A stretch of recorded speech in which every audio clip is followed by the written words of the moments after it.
Test.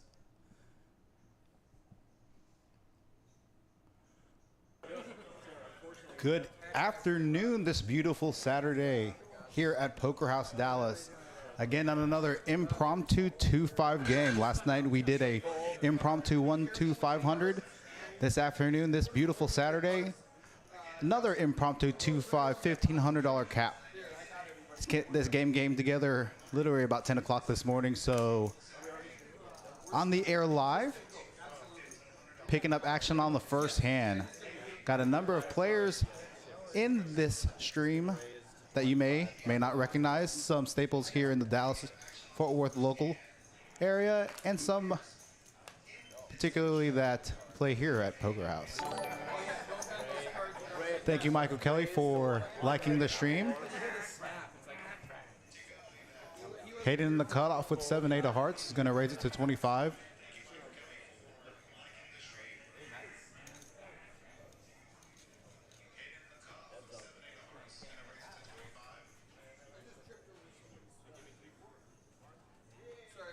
Daniel in the big blind. Let's see what he does here. Makes it 50. Folds.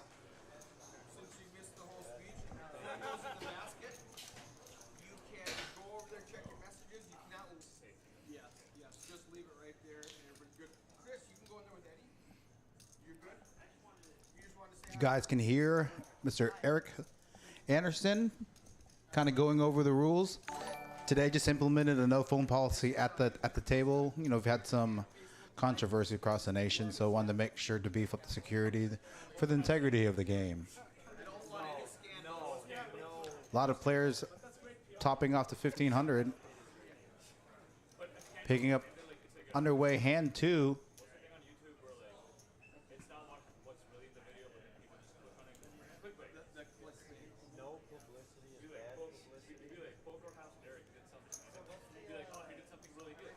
Now this game can turn into the VPIP game or match the stack, so it's going to be up to the table.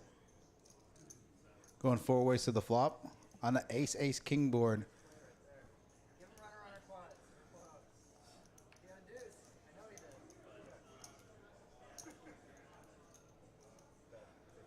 MJ betting 15 with trip aces.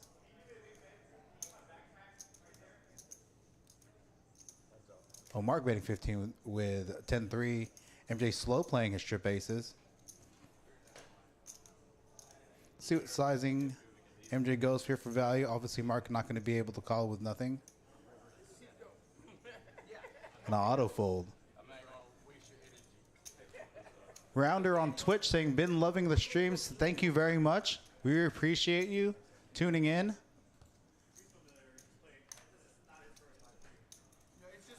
I'm Edward Batinga, one of the main commentators here at Poker House. In the booth by myself. Probably going to be in the booth to midnight. So, going to be a fun, action-packed stream. Going to probably stream at least 2 or 3 times today. There's going to be another stream, at least a tournament this evening, and maybe a twist turn to this 2-5 stream.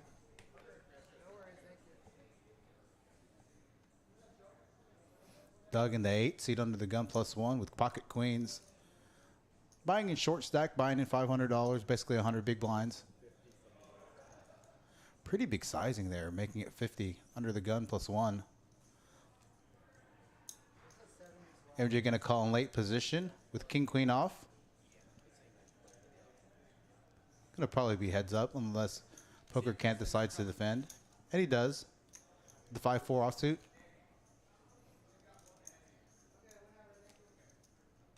MJ flopping top pair. Doug's not liking that. Let's see if he c-bets right here. Alexa check his pocket queens on a king high board. MJ going to take over the betting lead.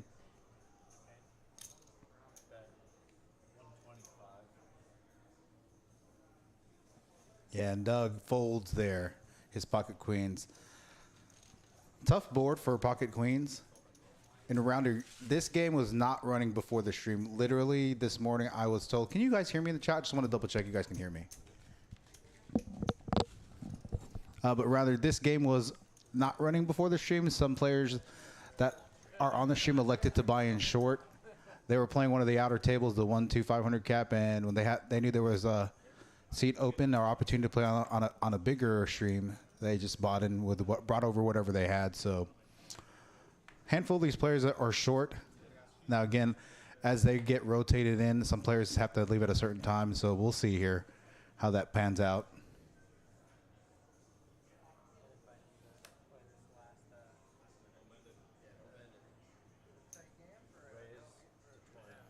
Hayden middle position, going to raise with 7-4 suited.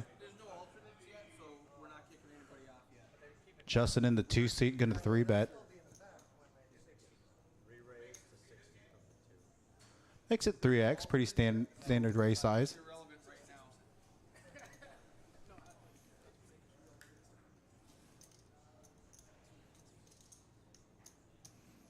Hayden going to call with 7-4 suited. Working on his VPIP game. Oh, wow. Gets a nice little flop here, though. Backdoor straight spades, although Justin blocks the nut flush. Look for him to continue here. C-betting his entire range on this board. Slightly connected board with Broadway draw, spade draw. Pretty big sizing here. Basically betting pot. Hitting with a spade draw, gonna call. Hayden turning additional outs with a 5, now needs a 6 or a spade. Has approximately still 30% going into the river.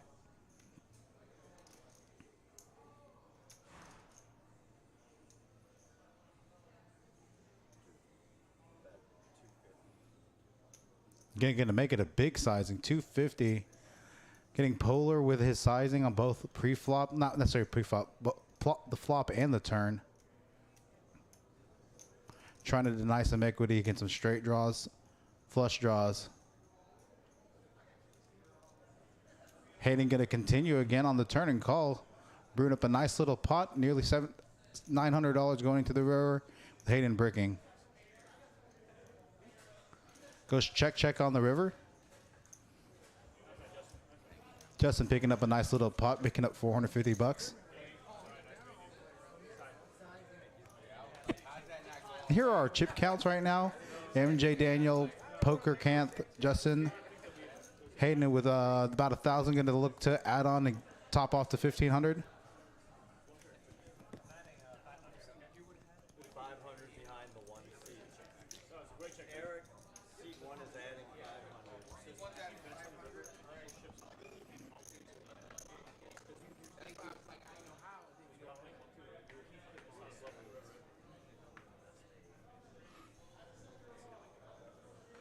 And again, for those in the chat, thanks for joining.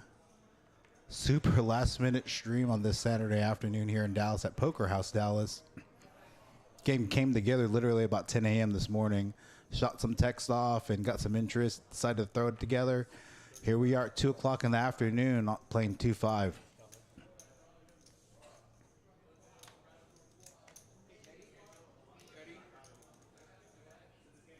In the 5 seat, looks like it's Cody again from last night. Played the 1-2-500 cap. Heads up, one check.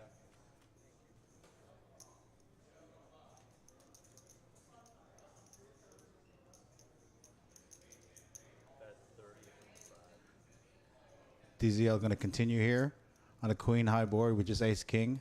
Gets marked to fold.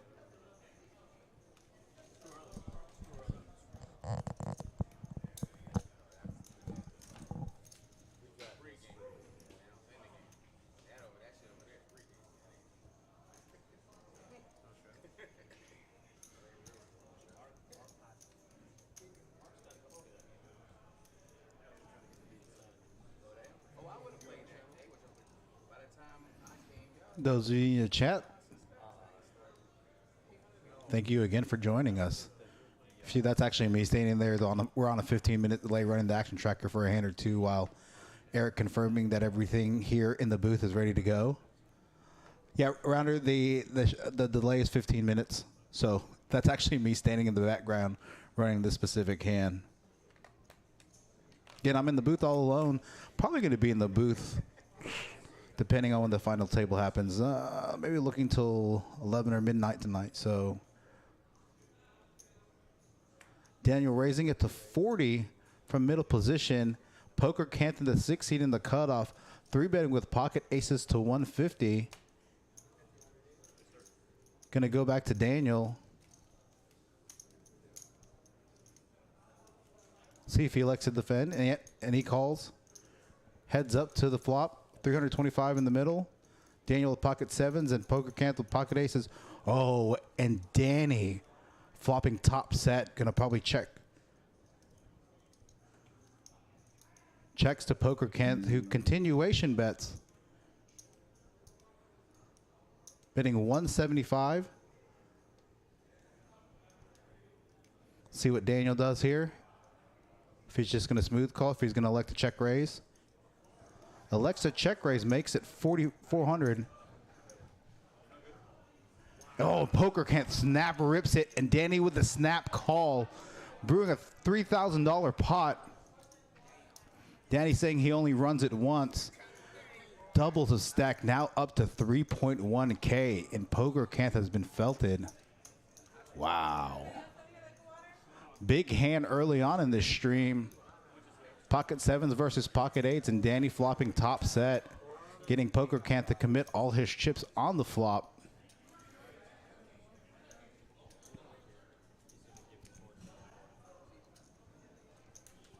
Yeah, I actually knew that hand was going to happen.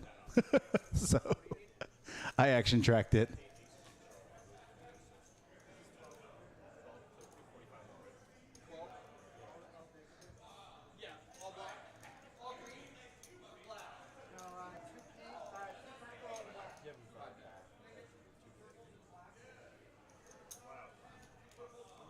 What a hand to start the stream off of. Early on. Daniel, the big winner so far, now sitting over 3.1K. For those of you that don't know Danny Marks is a ring winner, WSOP ring winner, won the Choctaw about 2 months ago for nearly $250,000. Actually, good friend of mine here in the Dallas area. Spent some time with him in Vegas during WSOP this past summer. Good guy. Solid player, plays a lot of the 5-5-10 Wednesday stream at TCH. Occasionally mixes it into the 25-50 there at their Tuesday stream. So had opportunity to stream this 2-5 game. Shot him a text and said, hey, lock me up a seat. So good seat lockup for Mr. Danny Marks.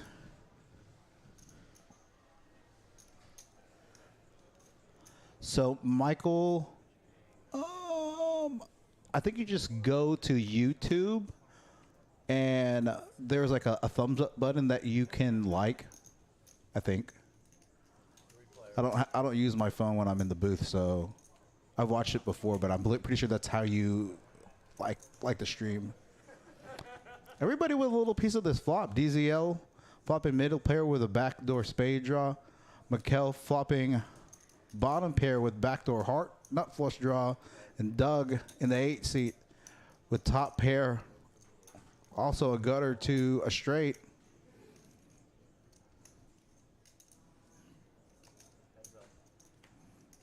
The 2 short stacks going at it.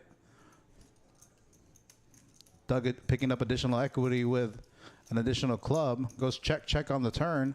Would have liked to seen Doug continue there. DZL. Wow. Bluffs with queen with a pair of 8s and gets Doug to fold the best hand.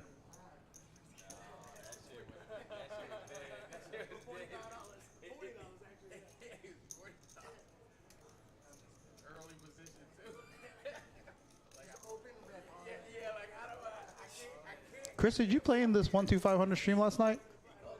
What seat were you in? Oh, I think you're just talking about playing in general.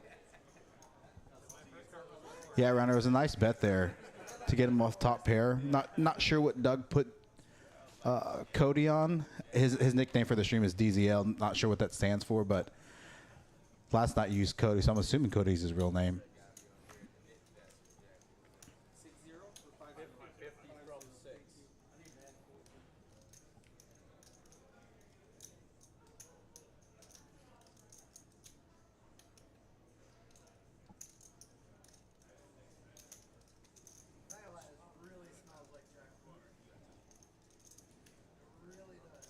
Oh, so you're watching from West Virginia. Chris, I appreciate you watching from the East Coast. Figure you'd be watching college football on Saturday. I don't know how good West Virginia football is.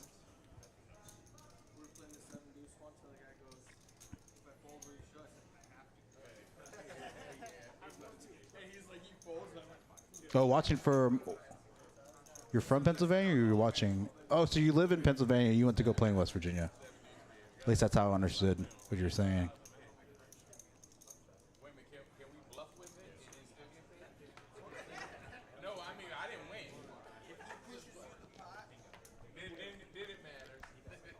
Rounder from South Florida. So, getting some viewers in the chat from across the nation. Thank you for tuning in from where you're tuning in at. How's the weather in PA and how's the weather? I got to believe that the weather in South Florida is really nice right now. So, and Dallas actually this morning was really, really, really nice. So, got up, walked outside. A little breezy, a little chilly.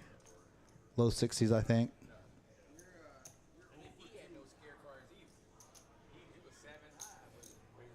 DZL with ace queen going to raise it to 25.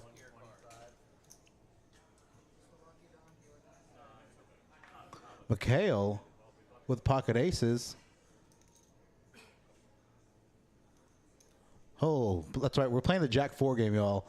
I totally forgot that. So I'm trying to follow the action. MJ in the 3 seat, trying to make a move with Jack 4. Obviously not going to work with DZL having ace queen and Mikhail having pocket aces. Look for a 4-bet somewhere.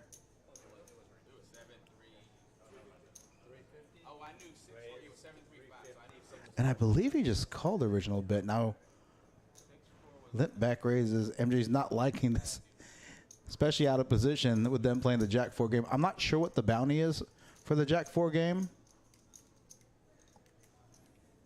Chris Mays, I'm flying solo right now. So this stream came together super, super last minute. Literally like at 10 a.m. this morning. I had some people ask if we were going to stream a 2-5 today. I said, I don't think we are. We're probably just going to stream the final table of the 280, 7,500 guarantee that we have. Got more people to ask. Talked to Eric, and he said, let's run it. So I made some calls, made some texts. Hayden in the 1 seat, a good friend of mine. Came over here. Danny in the 4 seat, came on here as well. Mikhail going all in on the flop on the 8-4-8 board, forcing Poker Canth to fold. Mikhail picking up a nice little pot, getting them close to nearly 1.5K. Again, this is a 2-5. This is not a match to stack. As of right now, it's just 2-5, 1,500 cap. However,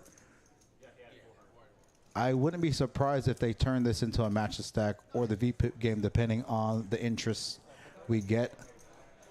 I've been told that we're getting an alternate list going. So let's see how that's going to work out. I'll check right now.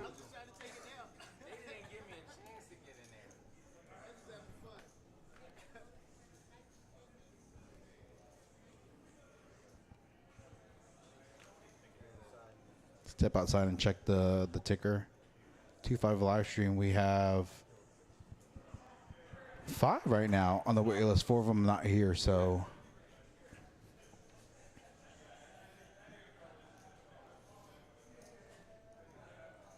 Hayden in the cutoff, calling with Queen Deuce offsuit. Justin in the 2 seat on the button, calling Queen 4. And again, this game, again, you're seeing some pretty light limps and pretty light calls. With that being said, yeah, Rounder, this is they're not playing the Deuce 7. They're definitely playing the Jack 4 game right now. I was told before I jumped in the booth. And again, for those of you in the chat, some of these names I don't recognize, this game can turn into a VPIP game. So a couple of weeks ago, we tried out a kind of fun, twisted game where the bottom 3, we had a feeder table coming into it. It was a 1-2-5 where the 3 lowest players, the lowest VPIP at the top of every hour, get booted off the stream and get replaced by 3 players from the feeder table. Now, with that being said, this can turn into the VPIP game if they wanted to turn into the VPIP game. I'm not sure if what kind of structure we're going to run, if they need to hit a certain percentage, whether or not they need to bottom two. Just depends on the nature of how many players we get on the feature table. And I've been told that this feeder table is going to get started going pretty soon. So again, for those of you joining the stream,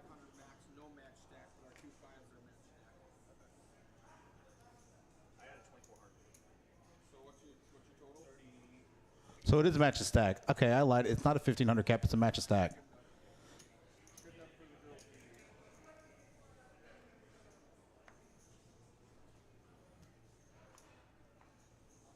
My apologies.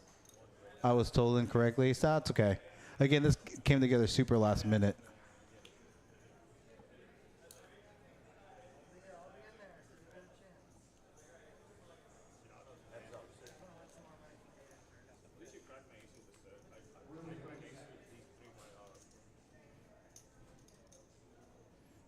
Danny versus Hayden on the Ace-King-3 board. Hayden c-betting his entire range on the Ace-King board, gets Danny to fold.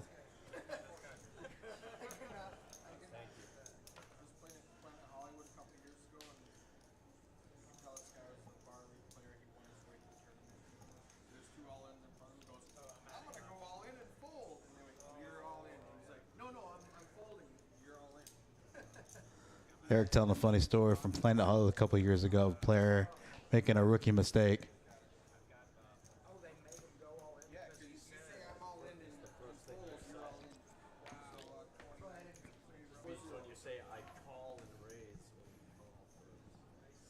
Looks like Hayden's handing on to match the stack. Picking up Ace-King suited in middle position. Justin with 8-9 suited.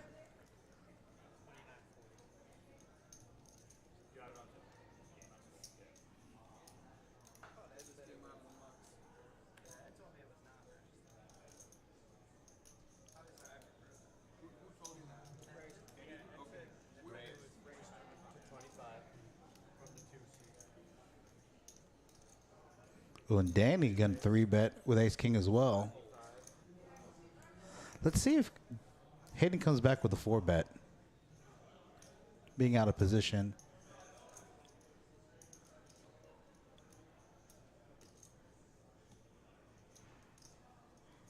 Looks like he's grabbing raising chips.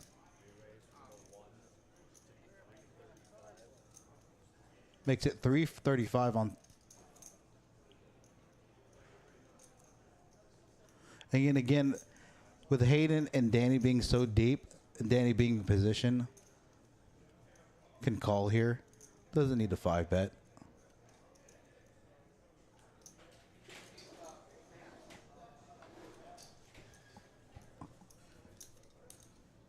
Gonna make the call, gonna go heads up.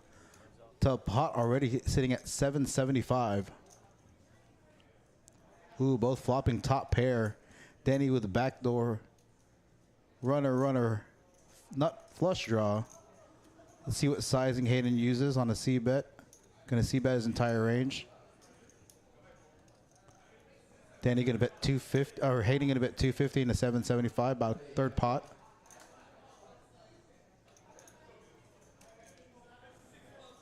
Danny calls. Oh. Danny picking up a spade now, so basically free rolling this hand. Hayden gonna check it over to him.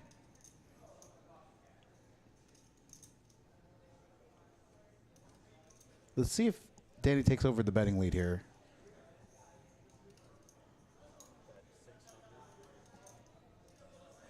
Bet slightly under half pot.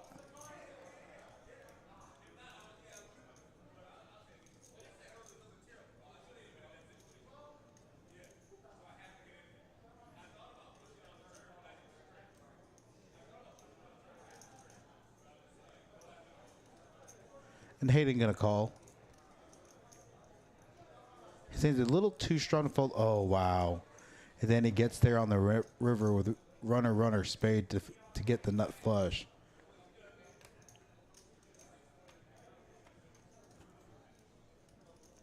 Let's see if Danny uses a small sizing here to try and get some value from Hayden.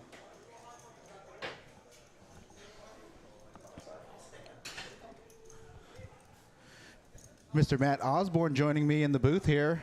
So I will not be flying solo. Wow, this is a tough hand. They both have the same hand, and Danny goes runner, runner to get to the nut flush draw. All right, Matt, your Happy Saturday. This game came together ridiculously fast. I'm gathering. Yeah, 'Cause I didn't even see this on the schedule. It was definitely not on the schedule. It came together about 10 a.m. this morning. I love everything about this. And look at this lineup. So I never get to watch Hayden play, so this excited me. I get to see Kim play quite a bit. Yeah. And I really want to know, between Kim and Hayden, are they competitive?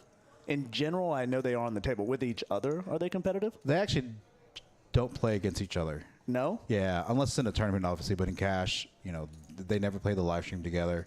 And Hayden knows this is a terrible run out for his hand. Yeah.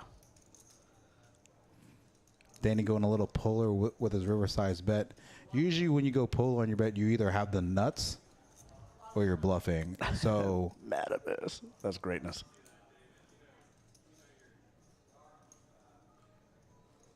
Outside of Poker House, the majority of people call me Maddie. okay, It's crazy. Hayden in the tank now. He knows it's a really bad run up for his hand. Yeah. And his thing, Hayden has no spades. Yeah, he makes the correct fold.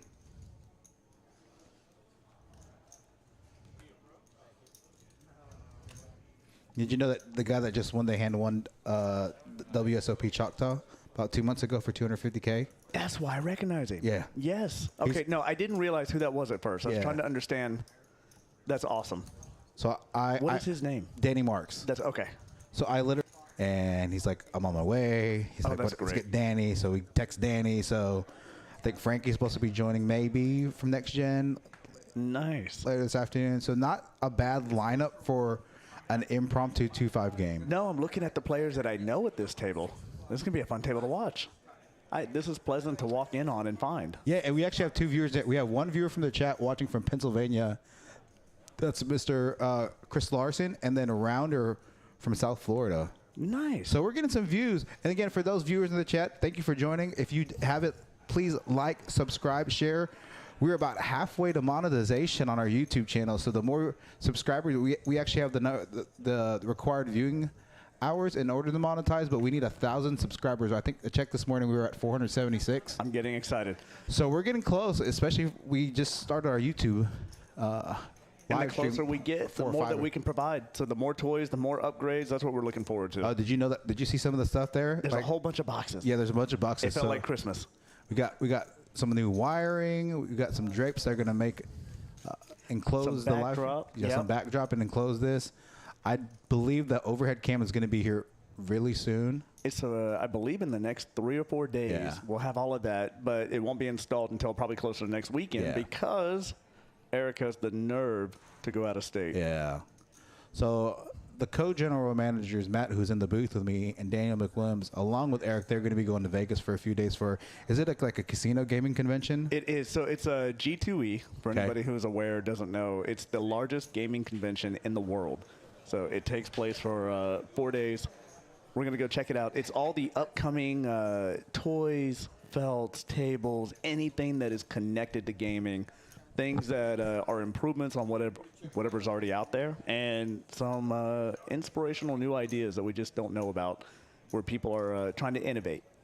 Oh, we have So- Mr. Ed Wagner watching from Iowa. So this is really exciting. We're getting a lot of viewers.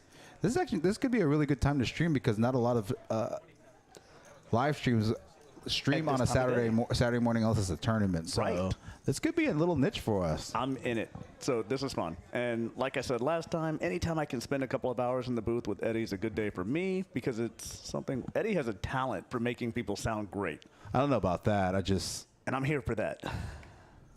I told everybody I'm probably going to be in this booth till 11 or midnight tonight because we're going to run 2 cash streams and then the final table of our $7,500 guarantee. So that's a subtle way to say buckle up. We got a long day Yeah. ahead.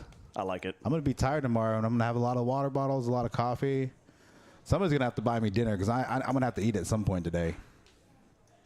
Thank you, Ed, for joining us from Iowa. Really appreciate it. Yeah, I like these comments coming in. So they don't go unnoticed. We appreciate it. Rick, thank you. I'm here to entertain. I know one way or the other, the more comments we get, I'm entertained. Here from Dallas, we see Mosley. Love it. What's the YouTube? Slide over there and drop it like and subscribe. All right, what is our YouTube? Is it Poker House Live? We're going to look that up right now. I think it's Poker House Live is our YouTube channel, but I want to verify that. It's just sad because I'm literally commentating in the booth all the time, and I don't know. I know we should put that up. So a quick reference sheet. I think it's scrolling down at the bottom of the ticker. Thank you, Rick. All right, he just confirmed. So Poker House Live is our YouTube. Go to that, find us, and every like, every subscription, it all helps us. Ooh, and DZL flopping bottom set, going to get it all in versus top pair of MJ. Rick, good eyes. Yeah, so MJ's got a hat on. This is a new one that we're going to start selling. It does have Poker House on it. We're going to have it in a couple of different colors. He's got the first one off the production line. So it's a signature hat for him in the room. He wears this style of hat every time he plays. He does. He sure does. And so it inspired us to get this hat. It's a bucket hat, start selling in the room, but we had to give him the first one. Now, this is a pretty coordinated board for both players. There's some straight draws out there, some flush draws out there. Okay. Rick, you're going to have choices. And so, Cody in the 5-seat flips over, showing bottom set. Good fold by MJ there, folding top pair. Now, he did have a really weak kicker. Maybe if he has a hand like ace-10, maybe the ace of spades that blocks flush draws, he can make the call there. But with even having top pair with a weak kicker, it's really tough to make that call. Rick Brown, thank you very much for subscribing. And Router, thank you for liking and subscribing. If you like these last-minute this is our third impromptu cash stream this week. I love this. Yeah. So we have all of this investment into this kind of new toy, and I keep calling it our new toy because this just excites me. It's something that separates our room from some of the other ones, but we're also taking a new approach to it. Instead of trying to draw the biggest names in poker and get them here and put all of our funds into that, we're trying to make this an approachable table where the average person can come in and play. And I'm hoping that you guys out there are enjoying this as much as you would the big famous, hey, we put up a last-minute impromptu, hey, we got the team here, let's put up a stream. Oh, and literally before I went live, there was somebody that called, and Tiffany at the front desk came up to me because she knows I'm very involved with the live stream. She's like, hey, can you answer a phone call from somebody on the live stream? I said, yeah, of course. So I go over there, goes like, hey, I'm going to be in town for a week. Are you guys going to run a live stream? I said, you know, what stakes are you looking at? I was like, 1-2. You guys cap? I was like, I think we're going to want a 1-2 500 on Tuesday. If you're interested, I usually don't try to lock up seats, but he's like, yeah, I'm only going to be there for a week. I've never played on a live stream. I was like, look, if you're from out of town, he's from Washington. We can commit us. Yeah. Yeah. So he's flying in from Washington. He flies in from Washington tomorrow. Do you remember his name? I'm putting you on the spot. Joseph. I actually gave him my number on the phone. I was hoping he was going to text me. So anyway, I told him I'm going to probably be here at all points, and that if he needed to talk to somebody, he can ask for Eric or I, because one of us is probably going to be here. Oh, Eric's not going to be here. No, he's not. Yeah, so I'm going to probably be here. Yeah, so. And can I just say, you are an unpaid volunteer. Yeah. You come in and donate all of this time to help make this stream great. I don't know that people out of this room or this building even are aware of that. It's fun, so you have dedicated your time and your services to help improve this stream so we can get it where we want it to be. We're going to have to get you on the payroll. Yeah. What do you think about this where everybody's cards are showing up? I'm getting mixed reviews. So viewers in the chat, tell us what you think. Some rooms just only show the cards that are for those players that are being played. Yeah. And again, for us running the action tracker, sometimes you don't get to see it, just folds, so you don't get to see the whole cards. So let us know what you think about seeing everybody's whole cards pre-flop. Doug on the button going to raise with pocket threes. Yeah, so we have all new merchandise coming. Not only the bucket hats that you see that MJ's wearing, and those are going to be, I think, in either 2 colors or 3 colors. I like those bucket hats. We've got fitted hats coming, once again, in different sizes. We also have some long sleeve T-shirts coming that have new designs on them that we've never carried before, that look different than what everybody else is doing. We've got new hoodies coming, also with new designs on them. So I can't wait to unveil all of these new features and additions. I think they're going to be here by probably this time next week. Okay. Oh, it gets it all in on the flop. Doug pushing his pocket threes. MJ snap calling with an overpair to the board. Yeah. And MJ's going to take it down. Rounder, thank you for the comment. So I agree with you. A lot of times I'm indifferent when it comes to the stream because it's just not my area of expertise. But as a viewer, I do enjoy seeing all the hands at one time and trying to predict what the train wreck may be before it happens. I like to script my own version of the hand and then see how close I got as it plays out.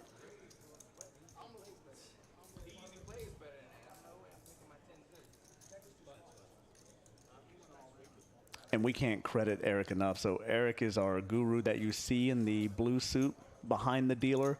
He is the genius that has put all of this together for us. And not just our stream, but chances are many of the streams that you have viewed around the country, he probably had a hand in putting together directly. I met Eric initially down in Houston when I met Kim and Hayden for the Champions series. For the Lone Star for the Lone Star series at Champions. He set that up. I know he set up the lodge. He did. He's all over the country. He Choctaw. Choctaw. So yeah, he's one of the main outside of like the WSOP, their main, that's right. 2-month series. He's pretty much one of the highly regarded guy. From what we understand, there's only really 3 people in the country that do this. And you guys actually locked him up. He's here permanently now. He is. He's on staff. He's one of our... he's a tournament director, a live stream manager, and whatever else you need him to do. Yeah. And he has just a passion for this industry, for streaming in general. But for poker, he just is in love with all things poker. He could not be a better representative for this stream. Hayden flopping top 2 pair. Let's see if he's going to come in for the raise. Yep, makes it about 3x, slightly over 3x. Gets Poker Canto snap fold. Everybody involved with our stream, though, has a passion for it. And that's where I think we're really fortunate.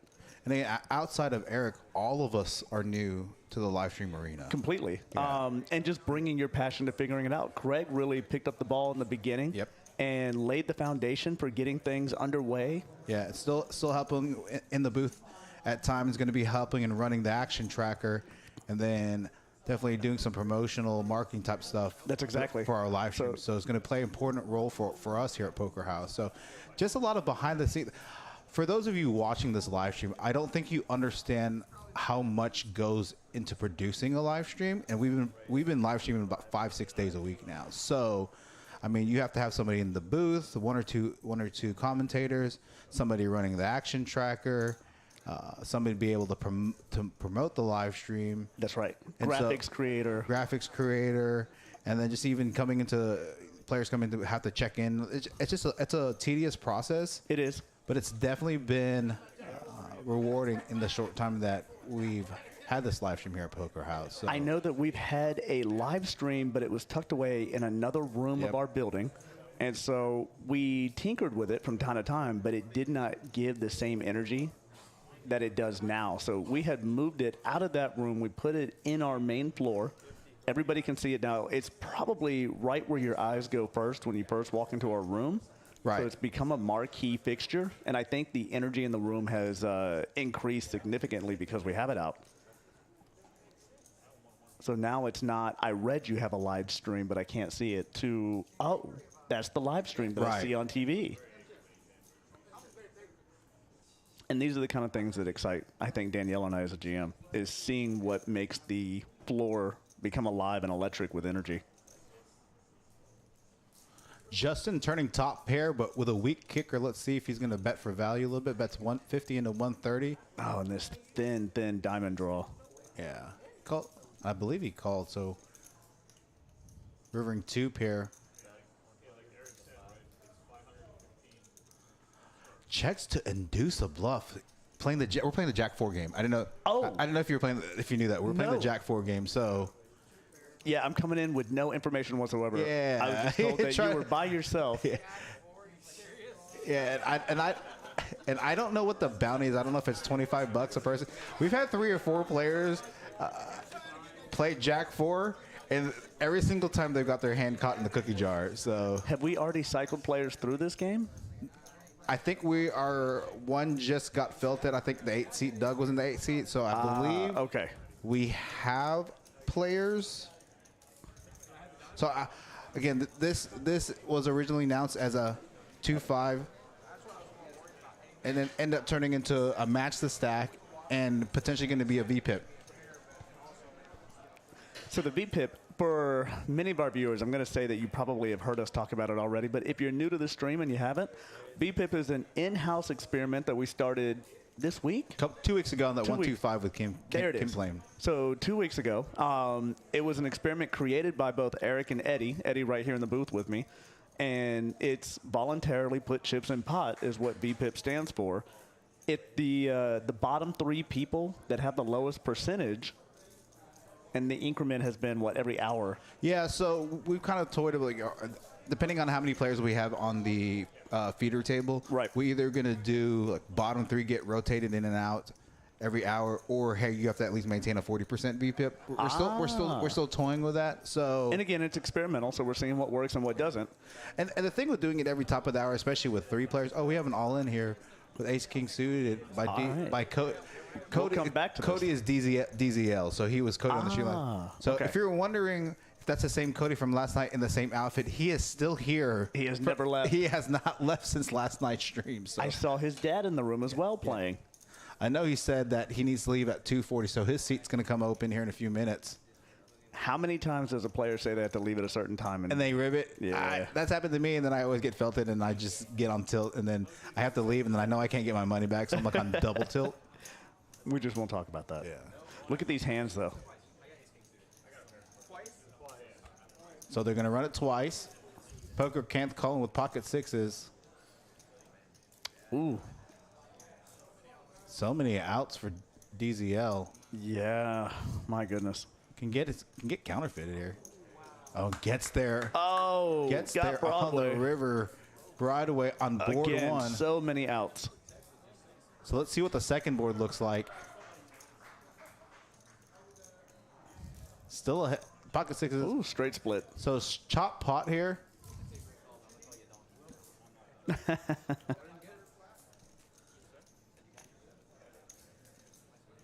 Again, not too many viewers in the chat right now, but I foresee that changing. I think we've only been live for about 30 minutes now. Well, and this was not a scheduled stream. Yeah, definitely so not a scheduled stream. Scheduled streams tend to have a lot more viewers. People plan around it accordingly because they know it's coming.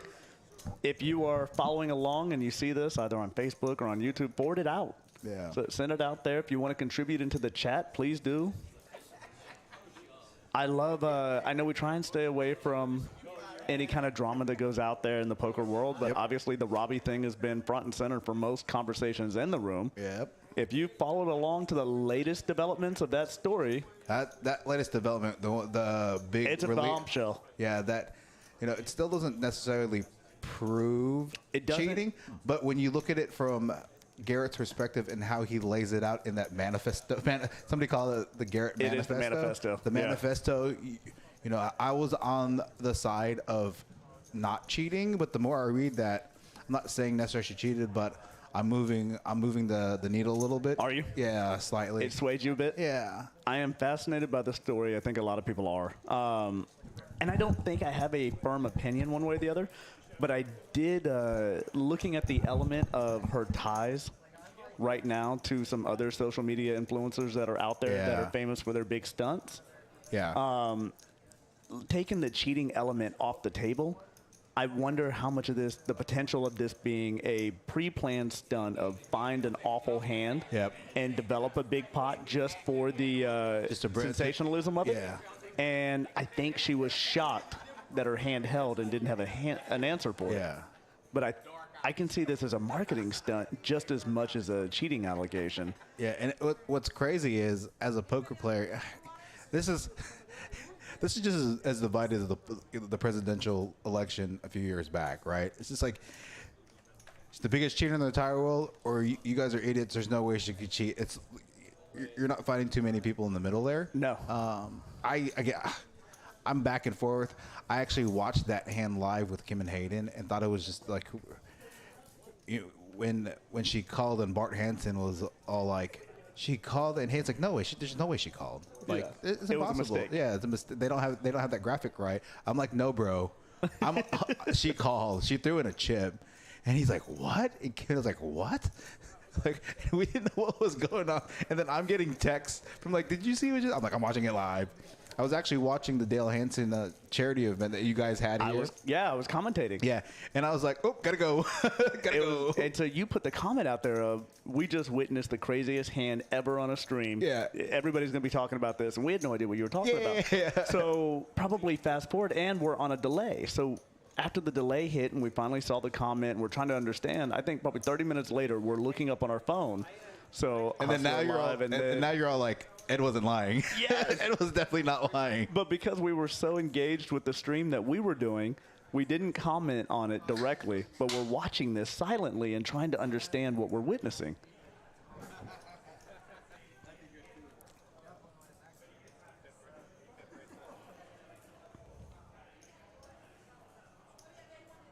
There was a lot of action early on. You had missed it that Danny doubled off Poker Canth in the 6th seat. There was a raise, a 3-bet, and a call. So Danny had pocket 7s and Poker Canth had aces. Danny flopped top set. Wow. So he checks flop. Top set, so Yeah. 7 high flop, aces feel real secure. Yeah. So check, bet, raise, snap, rip, all in, snap, call. So run it once, and obviously top set holds.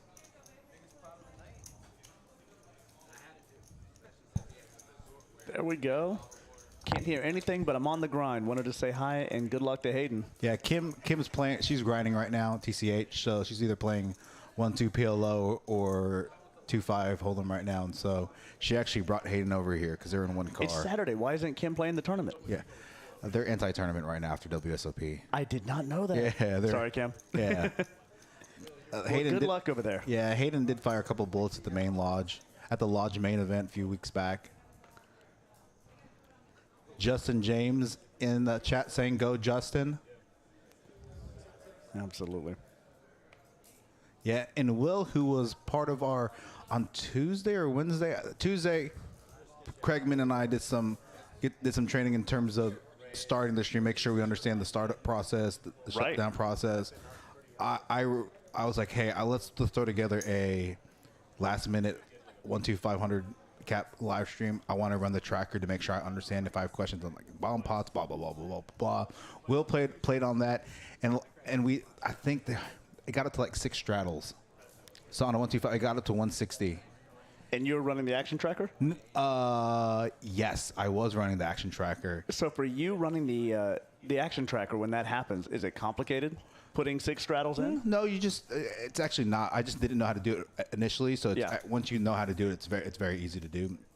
So QC Quan, who's played quite a few number of streams, he's a regular here in the room, rips it with 10-8. Very tight player. Yeah. Historically. Like wakes up with ace queen of clubs and just snap calls and just wins the pot. It was the biggest pot of the evening. Oh, wow.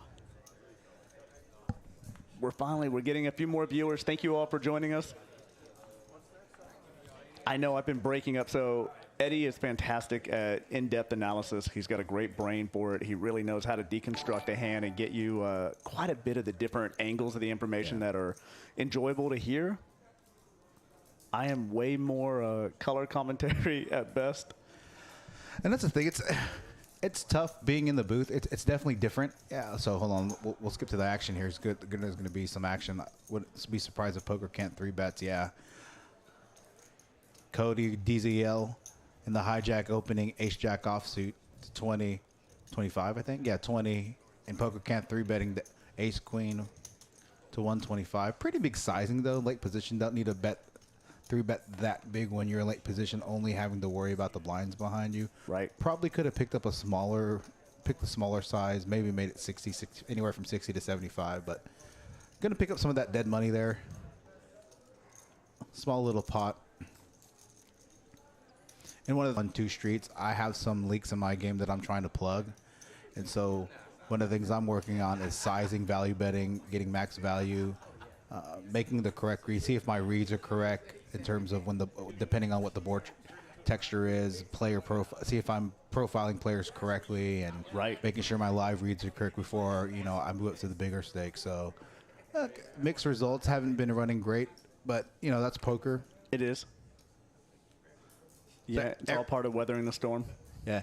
Every time I look, I'd like to see if anybody has Jack 4. So just in case. Yeah. Renee, thank you for sharing out the post. We miss you. Glad to see you viewing from afar. Do you know who that is? Is that a different Renee? I don't know. Renee? Yeah. Hang on. And I will show you. Garrison Edwards saying 87 octane strong player. I'm not sure who that is in reference to. If that's a specific player on the table. We're going to go heads up to this flop. Danny +2 with pocket deuce is going to fold to a 3-bet from Will, who had 7-6 suited. Here's a picture of Renee. She's one of our in-house friends for sure. A lot of us love her here. She'll come in and help us out for bigger events. She's a dealer. She's a traveling dealer. Okay. I'm not sure I recognize her. Renee is a joy to be around. You'll never have a bad day. So Renee will make every table really exciting, no matter what. She's a lot like Eric in that she's just a fan of the game. So fan of a good time.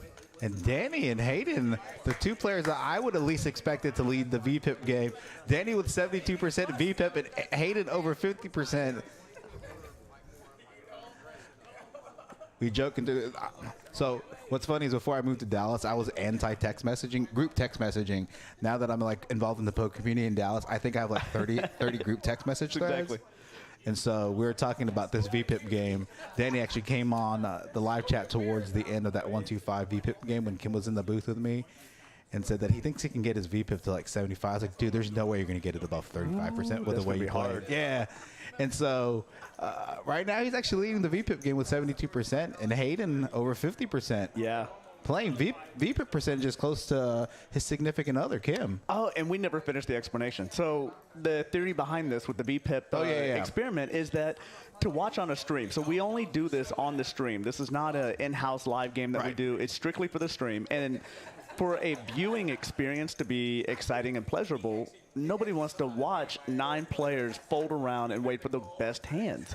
So for us, we want to see drama and action and just a little bit of insanity. Yeah. And so you guys created this to induce 3 players that have the lowest percentage, and we rotate them in with new players. So if you're not playing hands, you don't get to stay on the stream. So and everybody knows what this is going into it. It's not a surprise. Half and get booted. All the players that join that game are aware of the VPIP game. It may be 2 players, it may be 1 player or 3 players rotating, again, depending on the feeder table. Now, you in the chat are not going to see the feeder table. When we to check out the room, I think, gosh, we have a number of players. Yeah, Kristen, thank you for sharing the stream. Yeah. What do you think of the blue suit? Kim Hayden has 52% VPIP. What do you think about that? Not quite close to your VPIP stats, but still impressive. Now we have a wait list now of about 5 people for this 2-5 feeder stream. So we're getting close. We're getting close. Gene, thank you for liking the stream. Looks like we're going to start a feeder table pretty soon. All the interaction really makes our job even easier. Yeah. So and right now, if you're looking for a place to play this Saturday afternoon, come join us here at Poker House. We have 4 500 cap tables right now on the floor. A $5 bomb pot table. Obviously, this 2-5 match the stack live stream table, in addition to a feeder table that looks like it's going to be Oh, actually, no. I think the feeder table is going to go. Yeah, look at that. So it's growing. It's probably here within the next 10 minutes. That'll be up and running. So now we have 8 players that are on this feeder table. So Kim, I don't know. You said you're not listening. You're just watching. But on the off chance that you hear this, I'm fascinated to know between you and Hayden, who do you think is the stronger cash player? So at this stake, at 2-5. Ooh, interesting. Chris, thank you for liking the stream. Chris came in and helped us a little bit. I didn't realize he had experience in Streamlabs, so he kind of helped us out this morning and set a couple things up and whatnot. We appreciate it. Yeah, this is exciting. Have you talked about the new tournament edition for tomorrow? I did not. Again, so I know you got thrown in. I literally got so I actually have it. I have the structure sheet in front of me. So this is a last-minute edition. Super last-minute edition. So there was a player in this room that said, "Hey, I would like to host a tournament. I'll back the guarantee." And, sometimes you hear players say that. You're just like, You kind of roll your eyes. And especially when it's such a bigger guarantee for us. Right. So a 10K guarantee. And he led with that. He's like, I want to create a 10K guarantee tournament in the style that this works with some of his employees at where he works, the building next to him. So tomorrow at noon, we will be having a quote-unquote deep stack turbo, okay? here are the details behind it. It is a 10K guarantee. It's going to start at noon. Registration open till 2:20. It's a $125 buy-in. Okay, and out of that $125 buy-in, $100 going to the prize pool and $25 going to the to the admin and staff. You're going to get 30,000 starting stack, and the levels 10 minutes. So it's a super turbo. It is. Super, not just a turbo, super turbo. Everything about it. Yeah, and then also at the add-on, at the end of registration or at the close of registration, you have an optional add-on for $100 to add on 45K more of chips. So, again, thank you to him for putting and hosting. Well, I guess we're hosting it, but thank you for willing to back this 10K guarantee. Yeah, and to bring it to us. Yeah, and so he is a fan of the room, and a lot of this, I overheard some of the conversation as it was being relayed.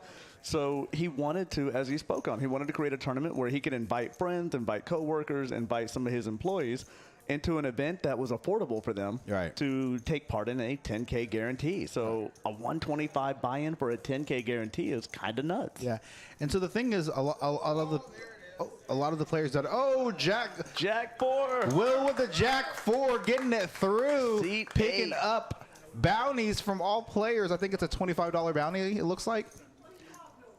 Or a $20 bounty. 26. Will's got some style going with this matching hat. Now, I'll tell you what. Hey, those sunglasses and that hat and suit is super dope and clutch. There's no way I could pull it off like Will. I completely agree. So I'm envious of Will's style. Well, I do know. So I didn't tell you this. So, I'm divorced. I'm single now. So, and I'm going to be in the commentary booth, more frequently. So I said, hey, Kim, I need to go clothes shopping. So she's taking me clothes shopping tomorrow. There it is. You going to get a suit? What kind of clothes? I don't know yet. I don't even know what my budget's going to be. She's like, it's time. I said, okay, time. Let's go.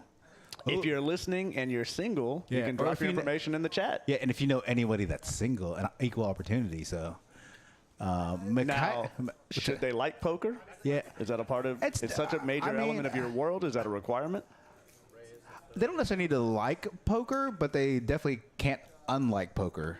So no negative poker. Right. All right. So she's like, if she's like, hey, I support you. Like, I'm not gonna go play or anything like that. But if you need to go work the stream, if you want to go play, I'll support you. I'm cool with that. I like that. So it would make it more fun and more interesting if she was in the poker industry, whether that's whether it's someone that actually plays themselves or not. So Davin, thank you for the subscribe. Oh, let's see if Will can go. Oh no, it has to be Jack 4 offsuit. It's not Jack 4 suited. So I hope he knows that. Oh, I didn't know there was a caveat to that. So it has to be offsuit? I believe it's Jack 4 offsuit. I could be wrong, but I think he's going to fold here, yeah. Well, so our 10K guarantee, for everybody, just a reminder, that is tomorrow at noon. Yeah. So if you have the time, come on by. Come join us early.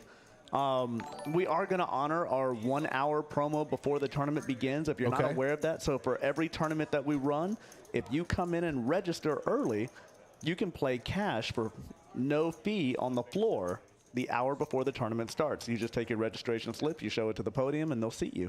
Okay, so I'm looking at this list. So we're gonna play the stream from 2 to 6, and then we're gonna start another stream at 6. Right on. Yeah, and then we're going to go from one to the other. Yeah, one to the other. And so some of the players that are on this stream, they have first priority to get on the next stream. So Sai's on this list right now. He's at the table right now. That's Poker Camp in the 6th seat. Yes. So. What is the 6 o'clock stream? I don't know. Oh, I like it. This. Ooh. It'll teach me to ask questions when we don't have the answer. Poker Cat's going to get it in there with middle pair Chris, and a flush draw. Welcome to the stream. Thank you for the like. Yes, we can see your comments on YouTube as well. Mikhail getting in with top set. Oh, they're going to run it twice. Yeah, here we go. Draws all day long. Picks up additional equity. He misses on the flush draw. All right. Hasn't burned a club, so let's see if he can pick up a club here on the... Yes.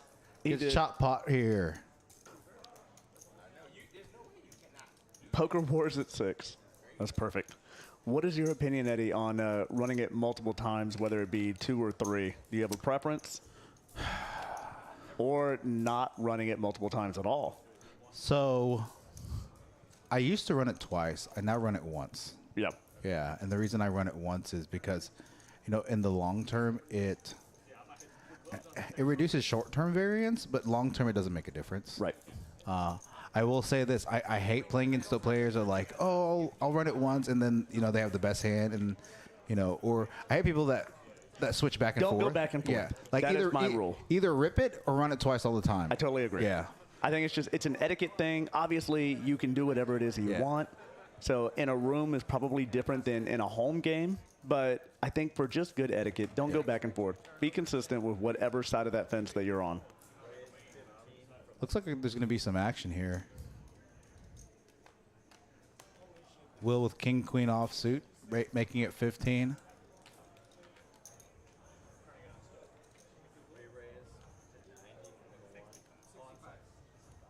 Mark calling with 10-8 suited. Hayden 3-betting with 65. Oh, and MJ coming back with a 4-bet to 200 on the button with pocket jacks. Yeah.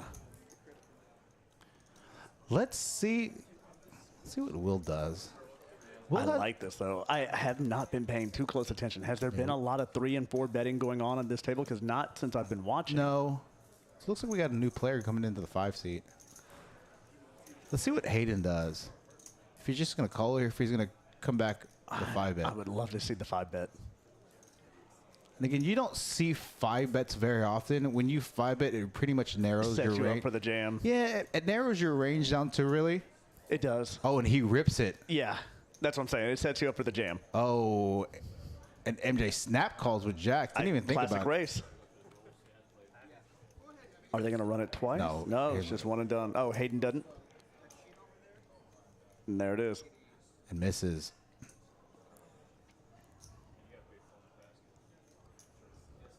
MJ picking up a big pot with jacks.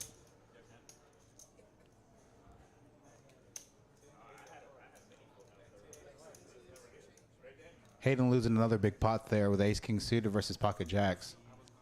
Yeah, this is Scott in the box right now.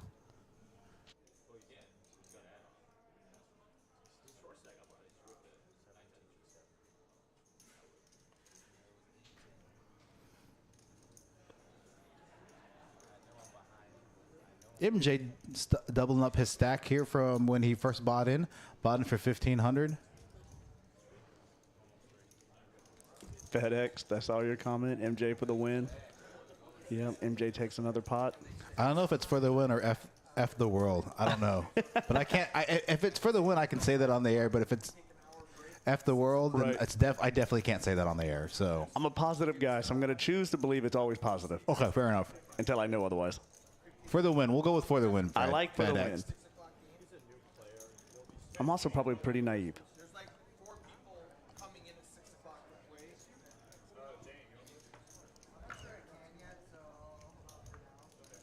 Looks like we're taking some RSVPs for the 6 o'clock game.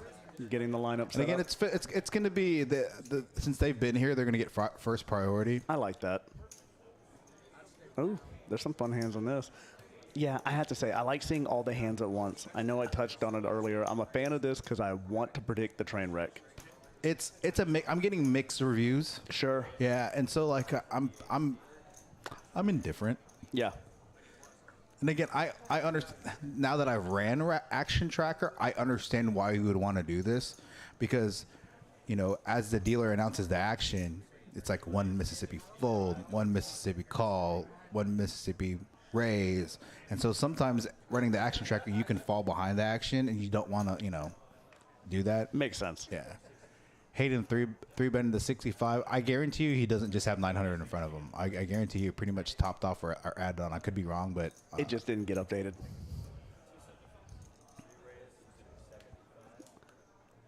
Oh, look and at FedEx this. said, "You guys decide." So for the win, for the win. Yeah, we're gonna go for the win.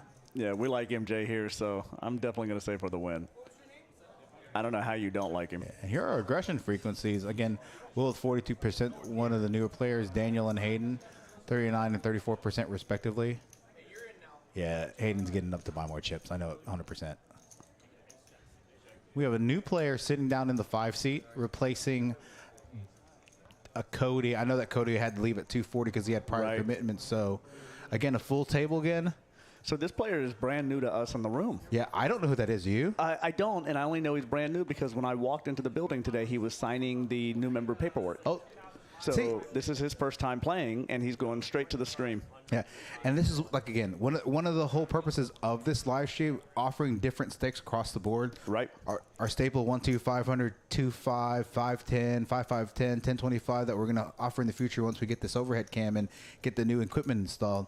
A lot of players that would normally not get the opportunity to play on a live stream, whether that's locally or even anywhere across the state, know that they can get opportunity to play here at Poker House depending on what stake. So everybody of all different stakes has the opportunity to play on a stake. So if you are in this chat, whether or not you're in state, out of state, if you want to play in this live stream, let Matt or I know, Eric know.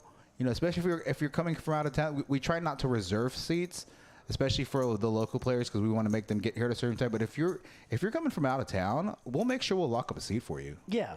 Especially if you're coming for the purpose of the stream. So. Right. Just give us some notice. That way we can plan around it. But absolutely, I think that kind of speaks to what we do in the room as a whole. Yeah. We are very accommodating.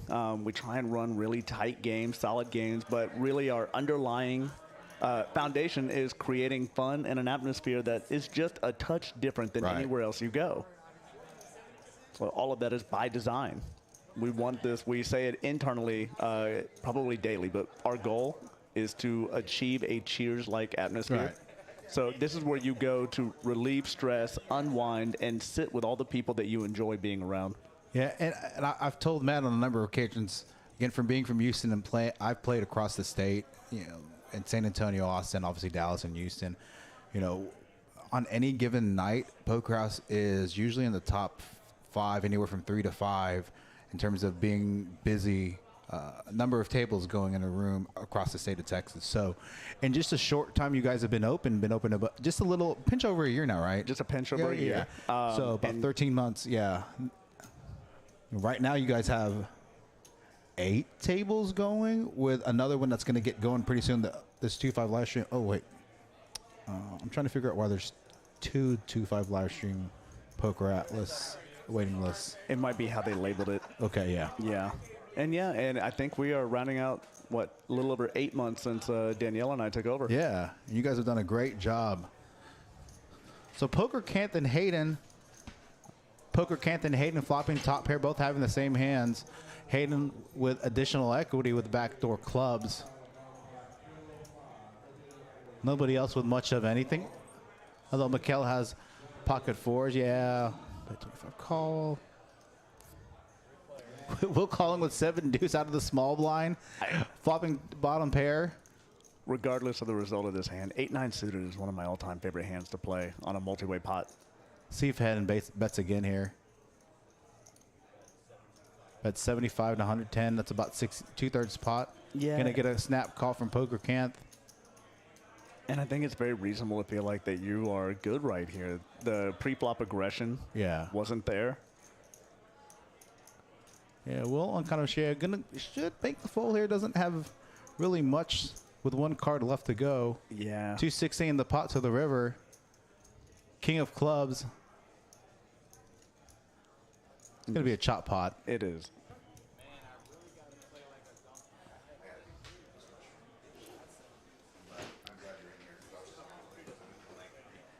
All right, we're going to give Eddie a break for a little bit. He's going to get a recharge. So I'm going to fly solo for just a touch. You guys will get the B team for a moment. Eddie is fantastic. Like I said, he can make anybody sound great on a stream. So he brings a lot of passion to this. So, and to volunteer to do it, I cannot tell you how incredibly rewarding it is to sit next to him, knowing that this is just what he wants to do. This is what he enjoys doing. You can see we have a little bit of spam chat going on. So they are not an advertiser of ours. Just sneaking in a little freebie on our stream. Happy Saturday, and thank you all for joining us. So this hand, I don't know if it has a whole lot of opportunity to go anywhere really exciting.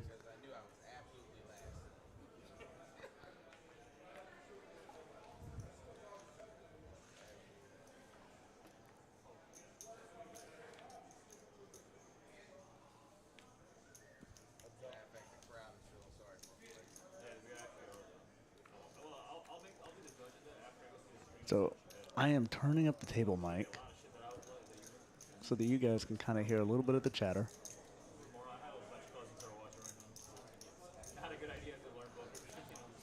And for the viewers that are watching and those that are listening, what kind of games would you like to see on the stream?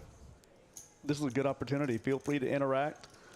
I am one of the 2 GMs that are in the room, so we have the ability to make changes and add things. We are trying to construct a room and a stream that is complementary to what you want. So this is a very players-friendly room.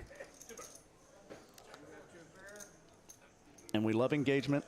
Like, subscribe, share the stream. We are closer and closer to getting an opportunity to monetize our stream, and being able to monetize will allow us to upgrade different features and elements of it and provide more content.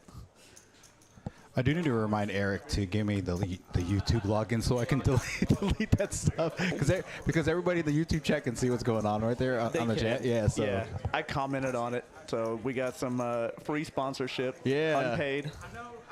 So a very emoji-heavy sponsor here. I usually have an additional laptop here to deal with issues like that, but that's okay. Yeah. But, you know, people watching poker stream, they probably should expect a lot of different things. Yeah, we do a great job moderating language and things like that for what gets through. So things that happen in chat. Darren, new to the table. So look at this hand. This hand has the trappings of being an exciting one. Yeah. Queen Jack suited, Queen Jack off. Yeah. Danny with Ace King suited. And it's the right hands and the right players. Yeah. I think Danny's going to 4-bet here. Yeah, and I like the 3-bet with the Queen Jack. Yeah. Will the snap call? There we go. I agree, Justin. Love poker. Absolutely. Look at this flop. Yeah, and Danny flopping top 2 with Will flopping a gutter to Broadway, but also backdoor clubs. Danny on this board should be c-betting his entire range and does, betting 150 into 675, about 1/5, 1/4 pot. Yeah, 5-1 on the call. Yeah. And again, when you're out of position, for those viewers in the chat, on a board like this, yes, you're supposed to c-bet your entire range, but at the bigger stakes, you're going to see smaller sizings. And so, you know, he's going to use a smaller sizing. Let's see if he, with the snap call, especially with now 3 spades come in, probably gonna double barrel here on the turn. Bets 1.5. Super polarizes his bet. It does. Puts him all in. Okay, now it's all in for Will to call. So the stack to pot ratio on that. It just doesn't make sense. Yeah. At this point, if he had a bigger stack behind, though, I would love to have seen the call and pray for a spade so that he could take a stab at it. Will's effective stack preflop was a little over 1K, so his stack to pot ratio was about 0.75 to 1. So Daniel making the GTO approved jam on the turn, being out of position with top 2 pair. Yeah, just no equity to call. Yeah. Now, if that's a club, I think he has to snap call. I want to say snap call. I think he has to call, but just not enough equity for him to call. I'm going to turn on the table mic, seeing the outside. Chris, that's Chris Lega. Chris was the one that came in here, kind of helped me set up additional things in Streamlabs. I know he's headed to Rockwall to play that tournament. So nice. Good luck, Chris. Mr. Matt Osborne in the booth with me. I thought I was going to be flying solo pretty to midnight tonight, so I'm hoping to get a little break at some point later. If not, it's fine. Chris, thank you for joining us. Definitely want to get a massage, because when you just sit for hours. Well, I know that. So Danny, Hayden, Kim, and I, was it last week or was it the week before? We played pickleball. Bragger. Yeah. Let me rephrase that. We participated in pickleball. There's definitely a difference between playing and participating. We participated in pickleball. We had fun, and like we were all beat the rest of that day. And the I was next here day. When you came in. I saw it. I saw it on your face. It's like, oh boy. You were feeling every bit of your 25 years of age. Yeah. 25 is accurate. Game poker can't 3-betting 7-3 offsuit with a very speculative hand using a big sizing. I mean, if you're going to 3-bet 7-3 from middle position, probably going to want to use a big sizing to get hands to fold. Again, now with MJ in the big blind, Let's see if he just calls here or if he elects to 4-bet. So I've watched MJ play 2 pocket pairs now, both of them incredibly aggressive Yeah. pre-flop. So I'm surprised by just the call. Yeah, especially against a player like Sai, who likes to 3-bet a lot.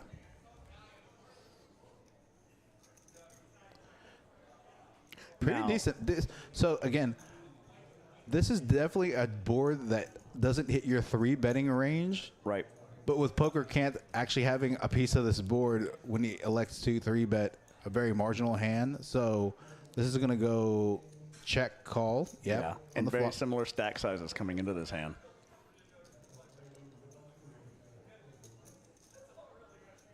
Yeah, this is pure poker right now.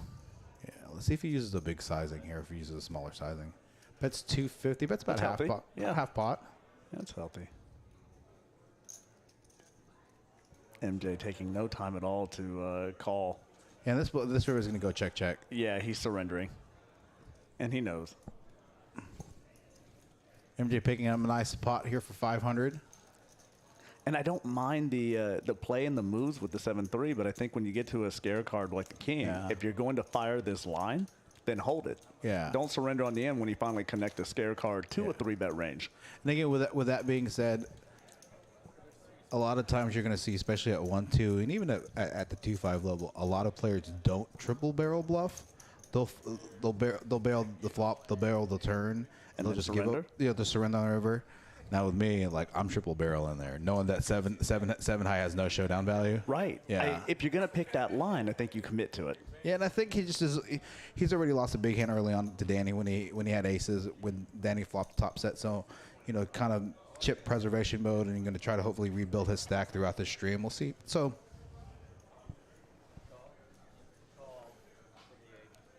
Mikhail going to raise to 25 with Jack 9 of clubs in middle position. Offsuit. Mark going to call in the hijack with 10-9 suited. 4C Justin calling with Queen Jack offsuit on the button. For most of these hands, in my brain, I'm thinking, I don't want to go 5 ways to a flop. I really want to squeeze a bit here. Yeah, and so narrow we're going to this have down. 6 ways to the flop, and everybody hitting a little bit of something. Yeah. So Yeah, expect fireworks. Daniel with bottom pair flush draw, Poker Canth with a gutter, Mikhail with top pair marginal kicker, Will with top pair top kicker, Mark with middle pair weak Will kicker, coming out. and Justin with top pair queen kicker. So, The best hand is going to make a bet at the moment. yeah, what he thinks is the best hand, and it is the best hand. I wouldn't be surprised to see Danny call here. At least for one more. Yeah, one street. He could pick up a 9. Now, if a 9 comes on the, that may not be the best card for him because that brings in some additional straight draws. Right. So,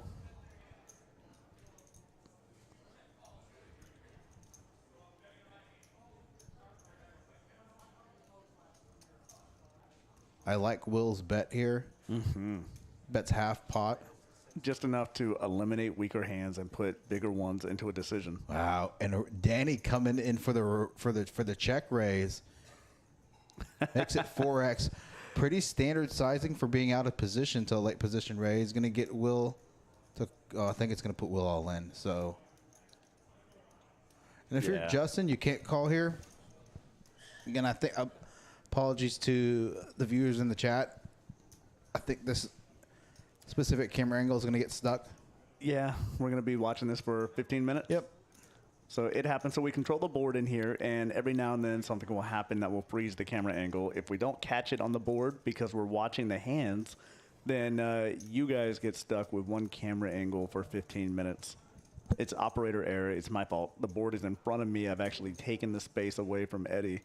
No, even when I was in the when I was in the 2 seat here in the booth, I literally rarely paid attention because I'm so engrossed in the action to make sure I'm trying to commentate and provide analysis for the viewers in the chat. Right. So when Eric does his little gentle open the door but doesn't stick his head in here, I know it's restart the camera. So that's what that's code for. So when you see the door open and then just stay there and then Hit a button. close, it's hit a button. Now I know. Yeah. Danny picking up additional equity. He's probably going to put them all in. He's going to force him to call. There it is. Yeah, it's See if Danny gets there on the river. Gets he there on the does. river with a Wow. heart. Look at that. That was a good turn card. It brought in a gutter. Give him more gut Yeah. equity. Yeah, and why not? And there just wasn't enough back for Will, I think, to be terrifying. Yeah. And I think that's probably a clinic on why you add on if you're short stacked. Well, again, I said this in the chat earlier. He won the WSOP Choctaw Maine for $250,000 2 months back. So he's a player. I know he's won TCH's Saturday tournament a couple times, final table a number of times. Right. What's really funny, again, I said that I got to know him pretty well in Vegas. When he flew in, I actually picked him up from the airport. We hung out, had some dinner. He's from somewhere in the Midwest, Indiana, Michigan. Sorry, Danny, I don't remember. What he did was he converted a van into like a little converted. You told me about this. Yeah, and he literally lived outside of TCH and then had a gym membership to Planet Fitness. Would go there, shower, grind. It's amazing. Yeah, I like it. I like the freeness behind that. Chris, 25 years. If you know Eddie like I do, I see him do the stretches. He's got this suave new haircut going. I think it's an easy mistake to make. I'm probably off by 1 or 2 years, give or take. bro, I'm 39. I ain't gonna lie. Chris, I'm gonna tell you a funny story after this. If anything significant happens. So I was in Vegas with Hayden, who was in the one seat. His wife Kim, who plays the Wednesday live stream at TCH, and played that 125 VPIP stream here at Poker House. A guy named Brian Friedis, who's one of the main floors. Incredible floor. Yeah, at WSOP, and they brought a nanny. And so one night, Kim, the nanny, her name is Leslie, we went to go play some open face Pai Gow poker. And at that point, I had kind of grown my hair out like past my ears, and I grew out like a Fu Manchu. Nothing close to what Chris Lego has, because his beard is like super clutch, but like the Asian version of a Fu Manchu. So, and it was all gray hair. And so the lady asked for IDs from Kim and Leslie and not me.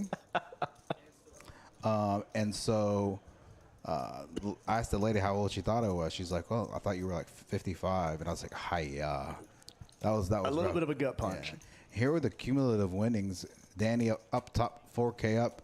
Two big slurs on the stream. Poker Kent down 2.7K and Hayden down 3.6K. Majority of that from one hand. Yeah, majority of that from one hand. Actually, two hands. One of those hands being Ace King versus Ace King, where Right. Danny went runner on the turn in a river for a spade, and that big hand where he got Ace King of clubs all in pre-flop against MJ on the Pocket button with jacks. pocket jacks, and pocket jacks holding after they run it only once. Oh, I forgot another story. One time we went to eat at this restaurant, and I'm walking around holding Emmy, and I told this couple at the bar that I was Uncle Ed. They actually thought I was Grandpa Ed. Oh. And I literally, I didn't get a haircut while I was there, but I definitely shaved the next day. 100%. Enough's enough. And again, Captain Underpairs, thanks for joining the chat. He joined the chat last night. He's a regular in the chat pro on TCH and stuff. So thanks for joining our chat. He had a lot of great things to say about our chat. So thank you, Captain Underpairs. Let's see if Poker Monk is going to be in the chat. He's a regular as well. So Danny being very aggressive. Well, and Also, he has the chips in the stack to do it. yeah, and based on just the table play, there's a outside of a side playing a couple of hands kind of sideways. I think it's very ABC poker. Yeah. So Justin's probably seeing this and opening up his range, thinking I can take over this table. And Justin a regular more on the 1-2, so surprised to see him playing the 2-5. Not saying that he doesn't have the capability to do that or the bankroll to do that, but Shots fired. yeah, no. You know, he's a mainstay at the He 1-2. is. So He's a regular. now every time I see him out there, he has a pretty decent size stack. So Justin gonna call with middle pair, no backdoor equity. Then he probably gonna see double barrel the turn here, gonna get Justin off his hand. Yeah, Captain Underpairs again. We're relatively known to just throw impromptu live streams together here at Poker House. Now we do it for you guys. We know you guys like to watch poker, like to analyze poker, and it's nice to see different players. You know, you get to see different styles. I'm enjoying it. Yeah. Well, and for me, I like to think you guys do it for me. So Yeah. I get excited. I spend a lot of time sitting in traffic. an inordinate amount of time sitting Yeah. in traffic. So I get to put this on and I play it through the Bluetooth speaker, so I don't get to visually see it, but I get to listen to the action as it goes. So it gives me something to listen to on the way home. And for me, as I'm trying to improve, I used to play 4 or 5 days a week, and now I'm pretty much down to 1 or 2 days a week with me being in the booth so much, and that's fine. Right. But it's actually helped my game because I get to see players that I would normally go against, kind of see how they play A, and B. I'm like, okay, I should size here. He uses this sizing. That's not the correct sizing because of this, or the board texture, position, player profile for himself versus the player profile he's going against, or I wouldn't bet that hand for that much out of position with all these action players behind me, blah blah blah, all these different scenarios. So it gets my head going in terms of ways to play hands differently, and ways I can extract more value out of players. I think that's the joy of watching streams in general, is that you get to see lines taken by people that maybe you hadn't considered, Right. or you get to visually watch some different theories take place that you're reading about that didn't quite connect to you mentally. Right. And so to see it play out, you're like, oh, okay, so that's the ABC of that play.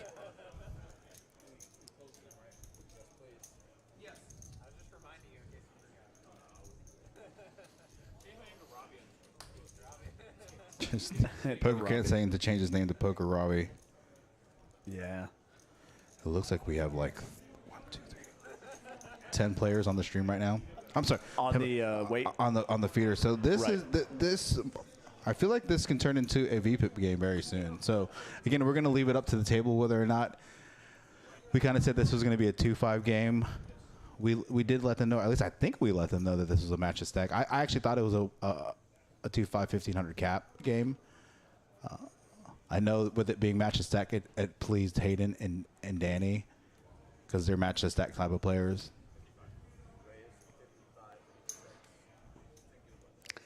I know personally, I don't get to play as much as I used to. Yeah. And certainly not as much as I desire to. Poker House takes up a lot of our time, Danielle as well. But when I play, I want the option, especially want the ability to come in and have an option of matching a stack on the big stack on the table, so that when I connect a hand as I'm learning the table, I get max value for it. Right, 100%. And so there are times when I have opportunities to match stack. Now, if it's a really really really good player that's super solid and very game theory optimal play, I may not necessarily match their stack. But if it's a super splashy player that I know probably has their stack because they're playing so many hands they just luckily connected, I'm matching the stack. I absolutely. Yeah. And you're right. The makeup of the table makes all the difference. Yeah, so I played at Rounders and it was really crazy. I played there February, March, I believe, of this year. I spent a week out there. I played their 1-2 game, and their staple is 1-2, but they have a little twist to theirs. You can buy in for 70 or 75% of the biggest stack there. I bought in for 4K, and I had the third biggest stack Oh, wow. on a 1-2 table. So I had 2,000 big blinds at a 1-2 table, and I had the third biggest stack. That's a healthy game. And So you're just masquerading at that point as a 1-2 game. yeah, it's definitely not 1-2. No. You're pretending. It's like The Rock wearing a medium shirt. Hayden gonna limp. I think Hayden's worried about his VPIP, so he's gonna limp under the gun with 7-5 offsuit. Just to get it in I'm there. like, and from a strategic standpoint, if the VPIP game goes into effect in He's early building up his numbers. yeah, you're gonna want to limp these like garbage hands in early position. Obviously, you're gonna fold to a raise. So All right, we're seeing Darren finally mix it up in a hand. yeah, 9-10 suited is not a bad one. I like it in the hijack. the newest player to this table. Yeah. I don't know if he's opened any hands prior to this. So Yeah. Hayden committing to this 7-5 a little bit for cheap. I like it. I say it every stream at least once. They don't put him in the deck if they can't win. yeah, he's got a gutter to a straight. The 9-10 two pair for Darren. Opens up his first hand on the stream and connects two pair. Yeah, it is a dangerous flop because it brings in some straight draws. Luckily, no one has a jack or 6. So, Poker Cat's going to continue with overpair and backdoor spades. Darren going to probably double barrel on the turn. Let's see what sizing he uses. Going into this, I would say probably, for me, 120. Yeah. Okay, snap full. He, Yeah. he doesn't even reach for his chips. Yeah. Like, I just want to eliminate some of the weaker straight draws right away. If I'm there, you know, I probably size maybe two-thirds pot, Yeah. 2/3 to 3/4 pot. The reason is with the ace coming out on the turn, knowing that you have 2 pair, you unblock top pair. So there's a better likelihood that PokerCanth has an ace in his hand, and you know, making that set a bigger bet size to target an ace. Obviously, PokerCanth had king high. Yeah, in this case had king high only, right, and has to fold there. But you know, like one of the things I was telling the viewers of the chat last night, you know, when you work on your at the recreational level at 1-2, you know, one of the things that I've been taught is just, you know, not necessarily play tight, but just play pretty fundamentally sound and just bet your hand and bet for value. Right. And so, you know, there he was trying to size up a little bit on 1-2 because same. People call so light. It's very difficult. Well, and the stacks are generally not big enough. Yeah. You know, I'm a bluff on the turning and see bet my entire range on the board that's 10 high when I have ace king, but I'm probably going to slow down after that, you know. Again, it just depends on the board texture and what I have. Right. Now, I will say this. In 1-2, I'm a very aggressive pre-flop player. I am as well. And I'm regularly trying to 2 and 3 bet so people raises consistently with a wide range. But I'm not continuing on any kind of bluff.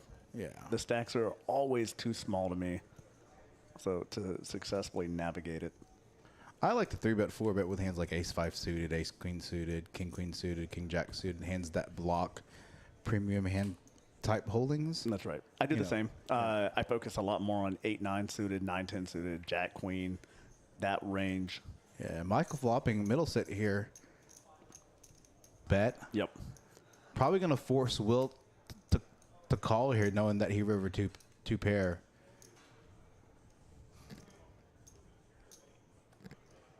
And it's a really awkward line, right? Because the turn went check, check. So it's hard to credit the 7. You're trying to make sense of it. So you don't think there's a 7 involved.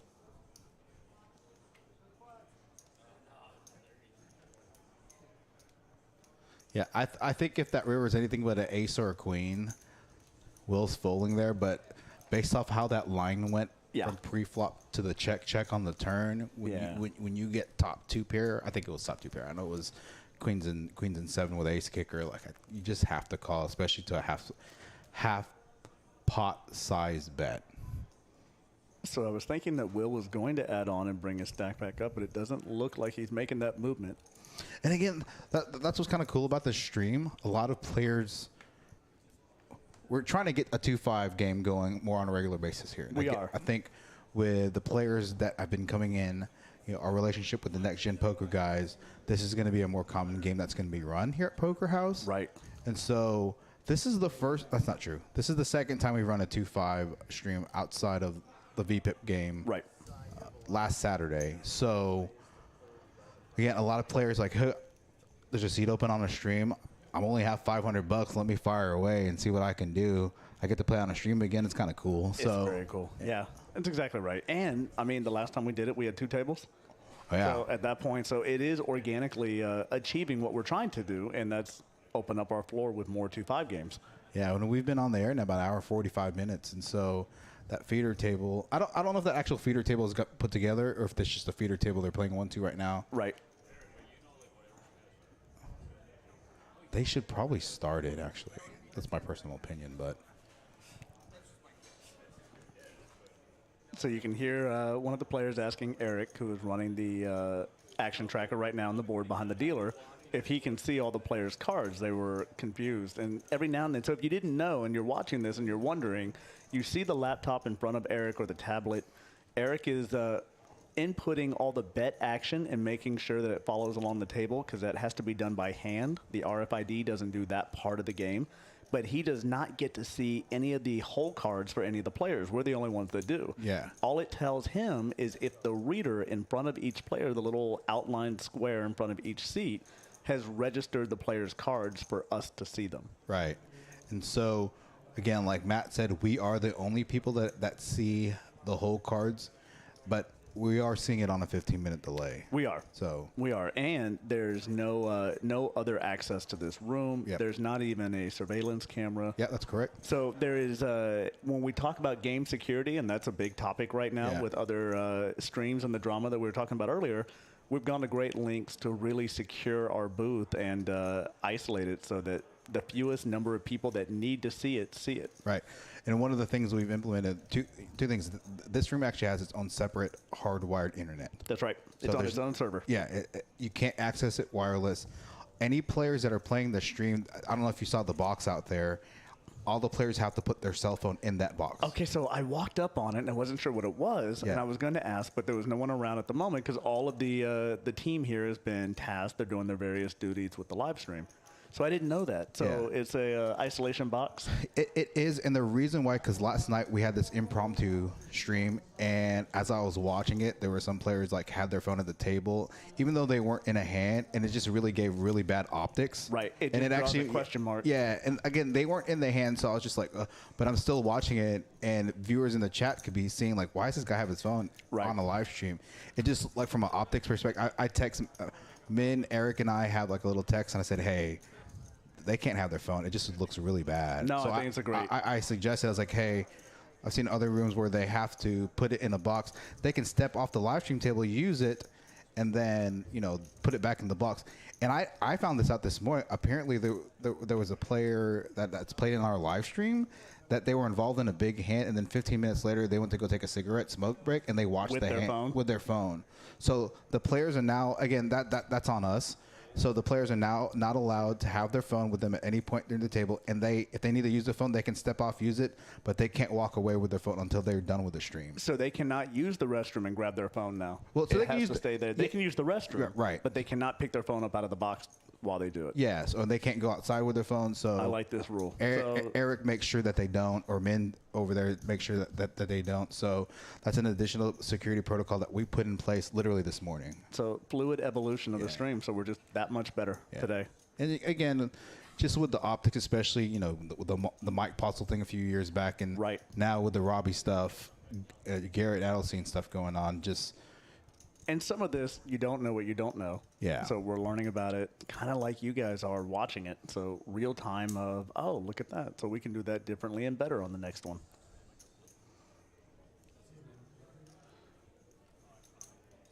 And I think when things are this technically sound as well, it's all of the, it's the sum of the small improvements, I Right. think, that will make a great stream. It's not like a big addition that's going to do it. yeah. So and again, as we add more technology, probably looking at additional security features. Yes. Yeah. Yeah, this Robbie situation is really, it's given us an opportunity to evaluate our procedures. Obviously, we're doing smaller games, and, we are still putting the stream together the way that we have designed it. Right. And I would say, if I quantified it, we're probably about 70% of where we envision the stream Yeah, being. I would agree with that. Technically. And so as we're improving these elements, including game security, has been moved to the very top of the discussion topics. Yeah. So that we set the foundation where we want it to be now rather than be in a position, I guess. I actually texted a player this morning that has played in the stream here before in the past. I said, hey, just FYI, going forward, no phones at the table. You have to step out. You can't take it to use a restroom if you're going to smoke a cigarette or blah, blah, blah. He's like, well, then, I don't like that. I was like, well, then you're not going to play the stream. There it is. I was like, you're just not going to play the stream. Right. And I'm like, bro, it's 4 hours. You can, if you want to go check your phone, we're not going to prevent you from checking your phone. You just Right. can't have it at the table, and you can't leave with it away from the live stream. It's just to prevent, any potential security issues. That's exactly right. And it is free choice. So you don't have to play the stream. We don't make Yeah. anybody play the stream. It's purely optional. They put their own name on the list. And I think as long as we have the rules clear and posted and consistent, Yep.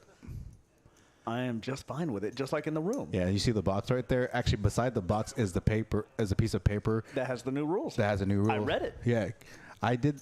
I put together those rules like this morning. Yeah. I woke up at like 6:30 went to go grab dinner with Eric and Mike, one of his dealer buddies from Minnesota, and I just woke up this morning, and every time I commentate, hold on, action here, top set Yeah. MJ here. against King High, obviously Mikkel can't call. Again, sorry, just talking about some of the security features. Missed the analysis for the past couple of hands, but wanted to cut to this with MJ flopping top set. Again, obviously with Mikkel having just King High. Wow, he's going to come back over the top. Wow. Snap call. Yeah. Just caught making a move. You know, I'm not mad at it. yeah, I mean, Again, though, but with MJ, and I'm going to say this now by pulling the curtain back from just watching this stream alone, their streams with MJ, he has made this same line with pocket pairs and sets consistently. Okay, has so he? I think, this is probably the 6th or 7th time I've seen him play both a pocket pair and a set very similar to this.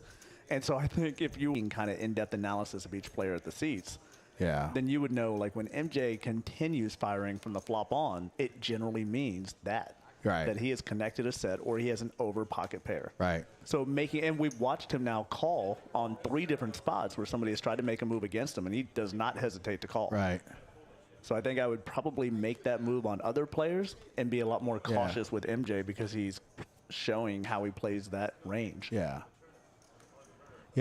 every time I commentate in the booth, I always listen to it on the way home. I do too. Or whether I get up in the morning or whatever, just, you know, like players who play on the live stream, they watch their live stream to see how they can get better, see where they miss spots and whatnot. So I listen to my stuff. I listen to my tone. I listen to if I have any breaks, any speeches, any stuttering, any likes, things of that nature. Absolutely. So I watch it. I kind of critique myself, find ways I can get better. Or if I analyze a hand incorrectly, like, okay, that's incorrect, blah, blah, blah. But then I watched it last night, and I saw a bunch of, like, 3 or 4 players at different points throughout the stream get on their phone when they're not in the hand. I'm cringing. So it just looks so bad optic wise. Again, they're not in the hand and it's quote unquote only a 1-2, and you're not going to really expect cheating at the 1-2 level. But from an overall person, you know, we hope to bring some bigger games like 5-5, 10, 25, 50, bigger ones, right? 50, 100. And for those players that are watching, we want them to have every security that we're taking the steps to lock this up behind the scenes. Pre-flop raise, Poke, Kent, and Daniel above 25%. Mark and Justin and MJ under 10%. And yeah, Danny, I'm pretty sure you're probably surprised at Danny at 71% VPIP. And again, with Eric coming in with the friendly reminder to rotate the cameras. Apologies. Yep. Once again, we missed it on the board. I always missed it. That is like the toughest part of this job. What I think, so again, this is not going to be terribly exciting for those that are watching as I say this. Gosh. I think that we have an opportunity to, when we change out this desk in the room, we probably ought to mount the board in front of us. Yeah, so we can see. That's so actually that not it's bad. in the line of sight. Right. So kind of like a heads-up cam. Wow, it's going to be fireworks again between Hayden and Danny. Yep. They had fireworks earlier with Ace King versus Ace King and the bad run out for Hayden on when Danny rivered a spade to get the nut flush draw or second nut flush draw. Yeah, and I'm here for this. I think this is going to be exciting because these aren't just ABC players. Yeah. So they have a wide range of tricks. Hayden's going to 4-bet. Going to want to get this heads up against Poker Kent. Now, yeah.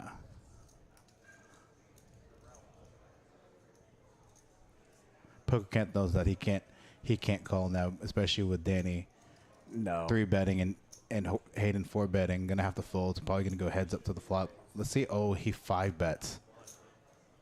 Size is 850, 900, 800. That's a perfect sizing right there. Now, on the 5-bet, this is where, for Hayden, clearly, I mean, I would call.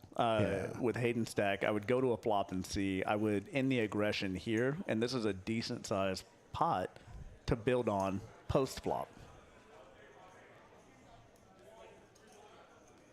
And these two have played against each other many times on the TCH Wednesday 5-5-10 live stream. So he knows that Danny's not going to, he knows that anybody's not going to 5-bet light.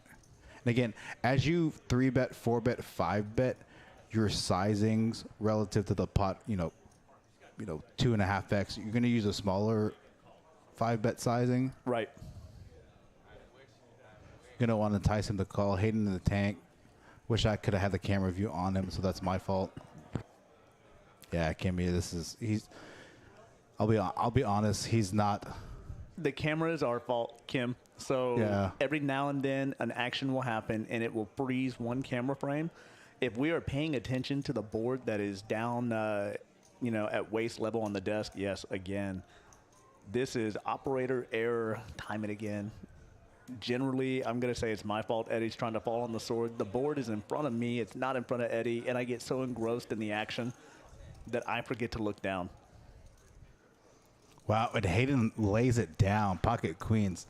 That's a high-level fold, ladies and gentlemen. Again, they have history against each other, so he knows that Danny specifically is not going to 5-bet light. Again, he's coin flipping against Ace King, so right. He's not going to. Danny's not going to 5-bet with jacks in position. If he had jacks, he would have just flatted there and seen the flop. To make that laydown speaks to the caliber of player that Hayden is. Yeah. So.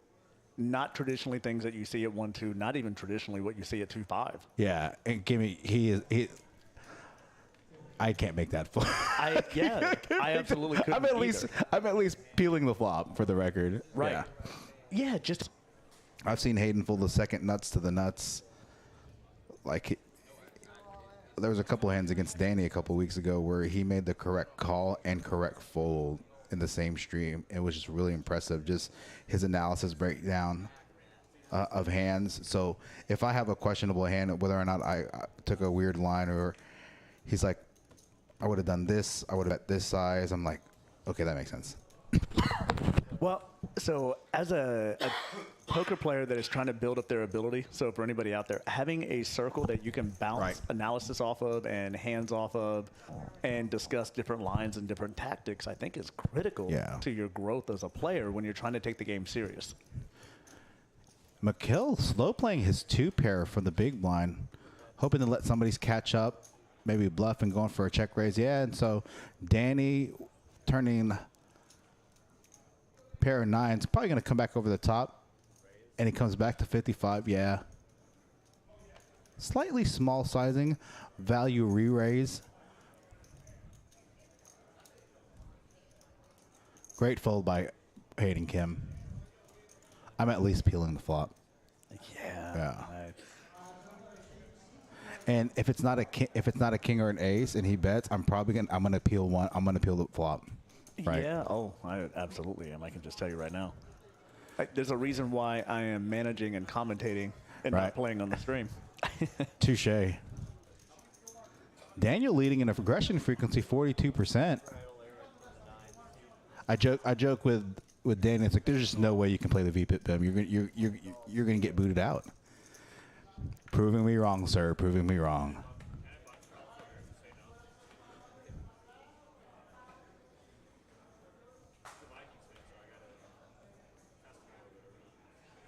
This time, Darren picking up pocket kings in the cutoff.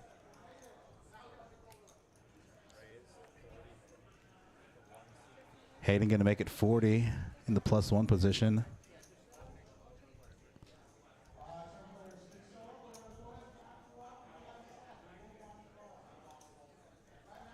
I told Eric while he's in Vegas or in Minnesota to try to look up something to see how we can get the cameras not to get stuck. I get it. I get the logical reasoning behind it. Right. Yeah. We're getting there. Oh, and Danny 4-betting with a Jack-4, getting out of line. This is typically again. Who knew that he was going to go against? It's timing. Yeah. And again, here comes Darren with a 4-bet. With such a short stack, you can't like that. It's just going to come all the way around. It's going to go fold, and Darren's going to pick up a pretty decent sized spot here. That's a good sizing. Oh my gosh, what just happened? Wait, Poker Canth with 4 is going to rip it on the button. Look at this. And again, I am here for the drama of this. Getting spicy with the 4s on the button. I like Poker Chaos. Oh, one-time run. Yeah. Oh, wow. Look at this. Additional equity. Yeah, and the kings are going to hold. Yep.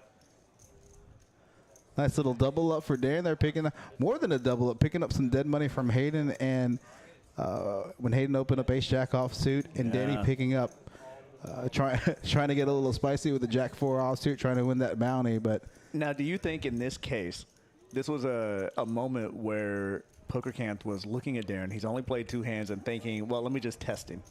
Let me see. Who, Danny? So, yeah. Yeah, yes and no, right? He knows that the bounty's in play, and all his hands that have gotten the showdown have been really strong holdings. Right. So a 3-bet, especially a 3-bet against Hayden. He should have been noticing. Yeah, who's a very good player in his own right.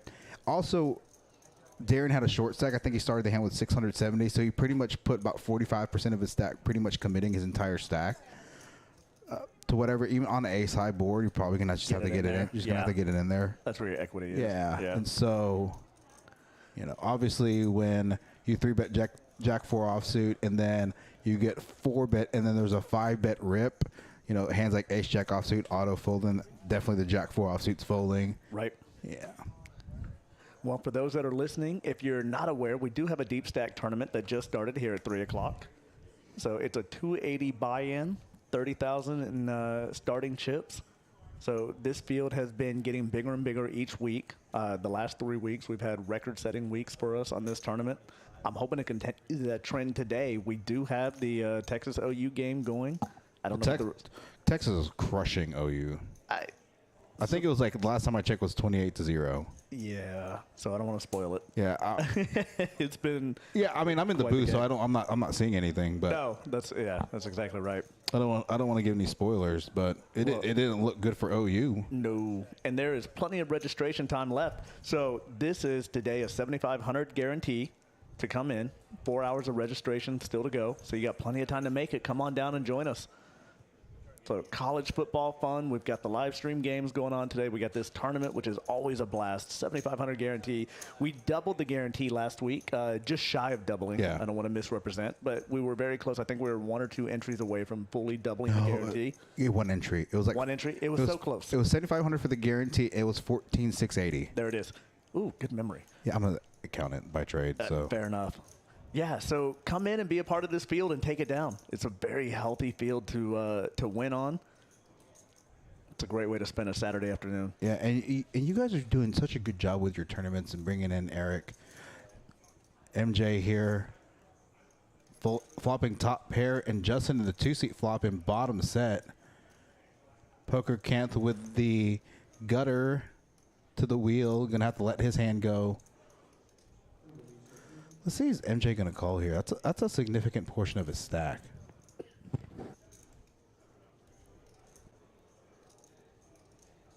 That's a really big all-in.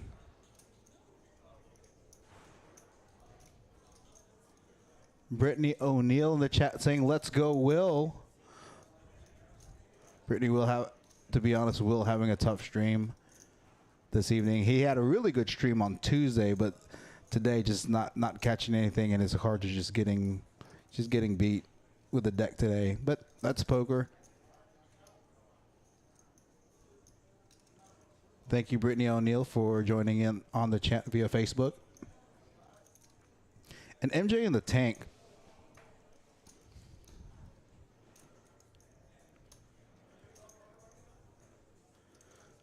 He's trying to figure out what Justin's rejamming with and why he's rejamming so much. Polarized jam.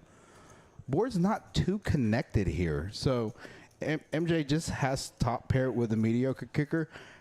You can't ever call here. You know, you're losing to ace 5 suited, ace 10 suited. And for only 500 in the pot when you made the jam? Yeah, it's a really, really polarized bet. It is. And again, you also have action behind.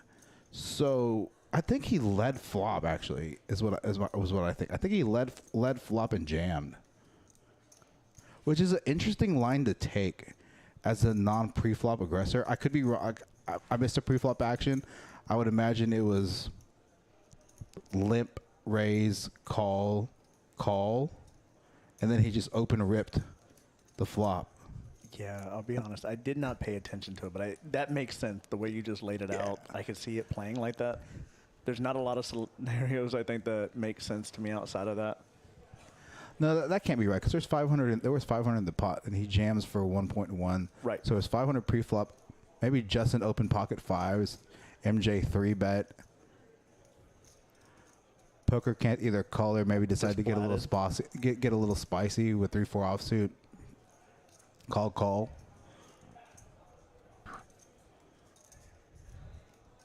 Justin James, giving us love here at Poker House. Thank you for joining the chat. Like and share and subscribe to all our social media platforms. We're on Twitter, Instagram, Facebook, YouTube. Getting about halfway to monetizing our YouTube channel. So those of you in the chat, help us get there. Please, please, I'm going to keep saying this. Thank you, Brittany, for liking the stream. The closer we get to monetizing, once we cross over that hurdle, it gives us many opportunities to continue upgrading the stream in a lot of different ways.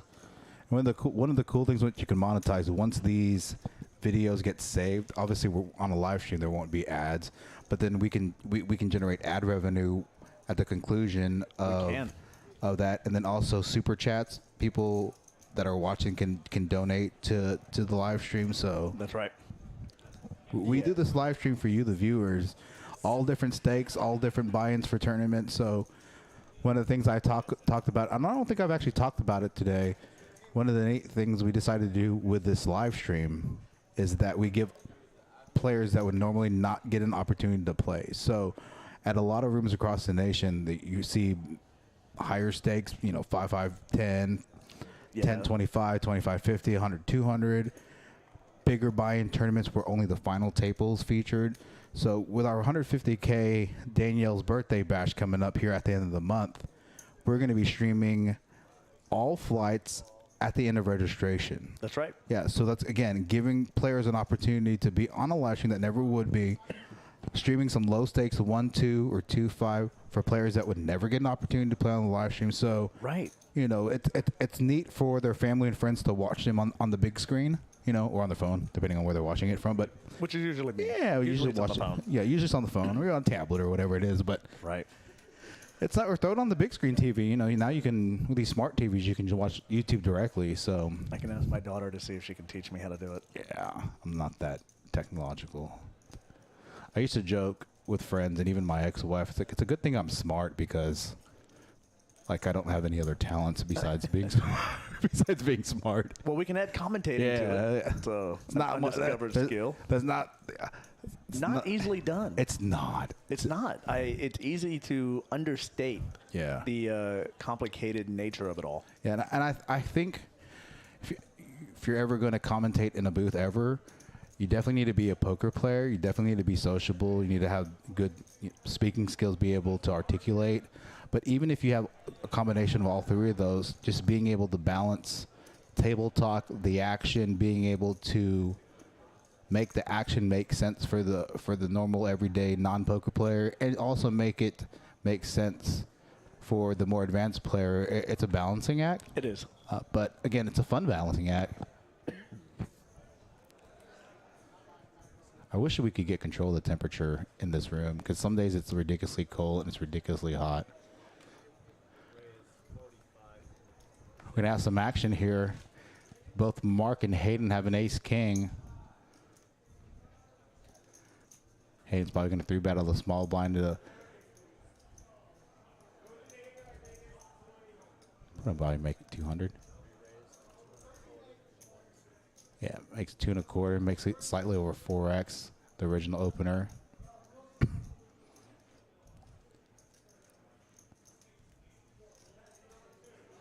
Poker can't opening 7 deuce suited in the hijack. Gets Mark to call with a short stack. Mark's probably going to go ahead and just commit his chips here. Hayden's not going to like this. He's not, but it's such a small amount, all things considered. Yeah, I mean, he only has 385 behind. Right. You're not just going to flat here. You're just going to get, you're not I would think. But I think in this case, yeah, Hayden's going to see the stack size, and he's not really missing out. Again, Hayden's had a really tough stream. He has. He's made some incredible decisions. So short of a 4-card flush run out, we already know the result of this, and there we go. Could be a chop pot. Yep, 2-pair with an ace. Yeah, Hayden was hoping to get the double up.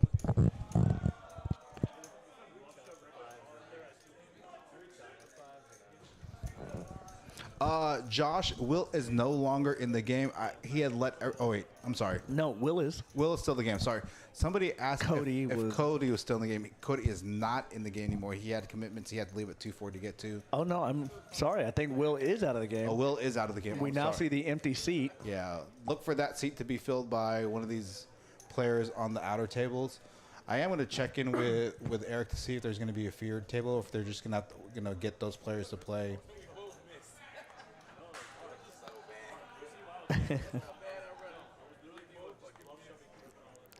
You can hear them discussing the Ace King versus Ace King. Yeah, and Hayden disappointed. He was hoping to pick up some chips there and trying to get an opportunity to get back some of his stack. Yeah. Well, and I don't know if we've mentioned it previously on the stream, but speaking of Danielle's birthday bash, so we started talking about it. If you don't know that it's coming up, so our day ones, we're going to have 2 day ones, 3 days in a row. So it's going to be the 20th, the 21st, and the 22nd. We'll each have 2 different day ones. It's a $500 buy-in, $150,000 guaranteed tournament. And the part that excites me the most is that we also have a multi-bag buyback. So if you double bag, triple bag, whatever it is, your biggest bag moves forward to day 2. All of your subsequent bags, we're going to buy back from you for $3,000 a piece. That's an incredible incentive to keep playing each day 1 flight. Hayden going to call here flopping. Was the original pre-flop. I guess you're going to go ahead and see bet his entire range. The one day he's got a significant backdoor equity with the second nut flush draw, backway Broadway, backdoor straight draws. Queen on the turn, probably going to go check. I don't know. I like to see him double barrel here. Yeah, he's going to double barrel. Going to bet 175 into 215, about 80% pot. Picks up a small pot, but hopefully that's a pot that gets him going in the right direction. Again, Hayden hasn't been running well this particular stream. Got put in a couple tough spots. One against Danny, twice against Danny, where he folded pre-flop queens versus kings correctly. It's a very high level fold, especially pre-flop in Texas, playing 2-5. Got it in. Not all in, but got heads up with Danny ace king versus ace king, with Danny going runner for a spade draw flush, then also losing ace king suited versus jacks against MJ.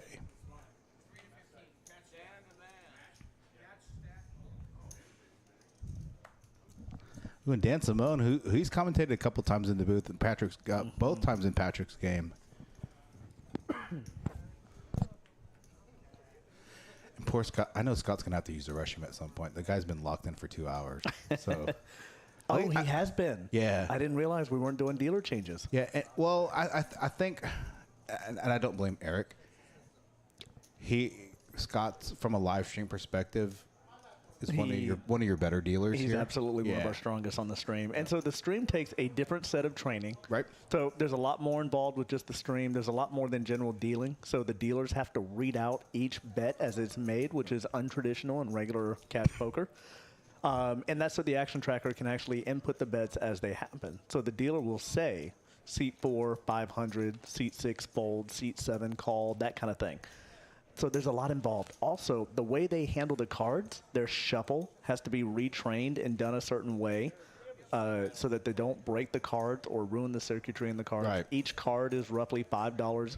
So there's a lot involved with that. The cards are expensive. The dealers are very good about really, I think, handling them with kid gloves. Right. So, and they're trained to watch players, to instruct players on mishandling, so they can prevent cards from being broken, so that we're able to see every card on the stream. Yeah, like last night, there's a couple dealers that got on the live stream, and I'm like, I'm pretty sure they're not trained.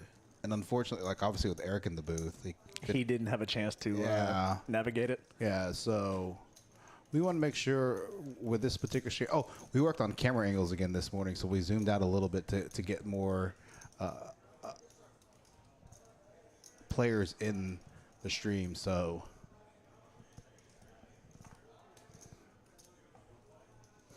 interesting flop. Nobody with much of anything. Darren with the best hand with ace high.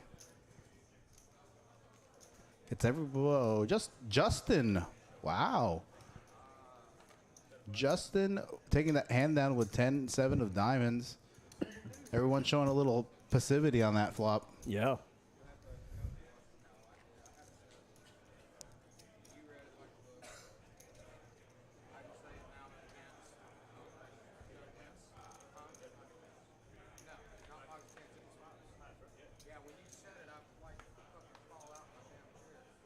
The table talk again. A little bit. You'll hear Sorry some of the comments in the background. Obviously, he said that he almost fell out of his chair. And for a lack of better words. Paraphrasing. Yeah, paraphrasing.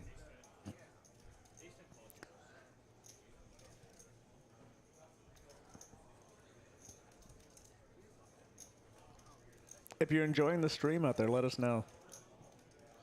And don't be afraid to critique us as well within the stream. So if you like more chatter, tell us. If you like more analysis, let us know. Tell us what you like, don't like. My feelings and ego absolutely don't get hurt at all if you say, I can't stand Matt. Tell the world, let them know. We'll make sure that I'm never in here again, and we'll get people that are better. Right. So don't be afraid. Poker Monkey, welcome to the stream. Hey, Hello. Poker Monkey, Eddie Bat. Good to see you again in the stream. Well, he was in the stream last night, so Nice. welcome to our impromptu live stream 2-5 here at Poker House.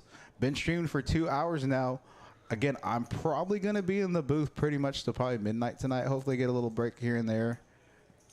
I will definitely have to leave you from time to time That's so I can fine. go and get things done. I may Right. even bring my laptop in here, and get a That's few fine. things done in here. Danny, knowing he's up, probably going to get a massage until he's done. We're going to go until 5 o'clock and then.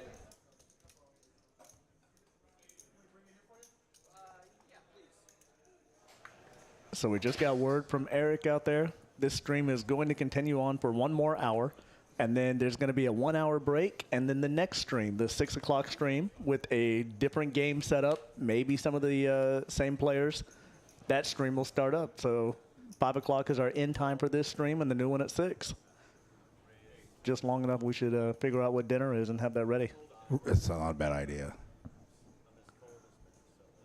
I told Eric I was prepared to be in the booth all day if need be. I'm still a big proponent of food. Yeah. MJ with raises to 55. Good fold by Mikhail. Just on the side, can we just comment on how long this massage has been? It's been a while. If you don't feel relaxed after this, Well, he knows he's up a lot, so. I'm continually amazed at a massage therapist's ability to maintain this for Right. hours on end. We see it on the floor every day. And her name is Christina. Yesterday was her first day. So. Brand new. Brand new. Somehow Danny's leading the VPIP percentages. Out of everybody at this table, I did not think he was going to be that person. No shot to Danny. I love Danny for the record. He's a good friend of mine. Yeah, Premier provides all of our massage therapists. So it's an outside vendor. They do a fantastic job. You've seen them around quite a few places. Could not speak more highly. I know, so I know the owner Kelly. He's a very, very, very good friend of mine. Kelly Ivy's a Yeah. great. So she, on all the rooms, she massages out of Spades, which is one of my favorite rooms in Houston. It has a very similar vibe to Poker House. They're actually hosting a 100K guarantee right now, multi-flight tournament. They're more than going to double their guarantee. Yep. They put together a little mini fall series, and so that's going, from what I've seen on the updates, it's going quite well. Also, Kelly has a team at Rounders, one of my favorite masseuses there, Nikki. So she has a team that goes specifically, and she does WSOP or WPT. Yes, she does, up at Choctaw. Up at Choctaw. So That's right. she's the go-to masseuse there. So, what'd you think about the weather this morning? So all the way around, the last 2 weeks, but including today, this is my favorite weather in the world. Yeah. We were up early. If you've not heard me say it on air, I say it all the time in the room, but I have a 7-year-old, and it does not matter what time I go to bed, what time she goes to bed. We're getting up at 5:30. It does not matter. So Right. weekend, weekday, but our routine is we get up, We start getting dressed for the day, and we go straight to the park. So we have a park that's 5 minutes around the Nice. corner, and we spend the first 2 hours of our day at the park.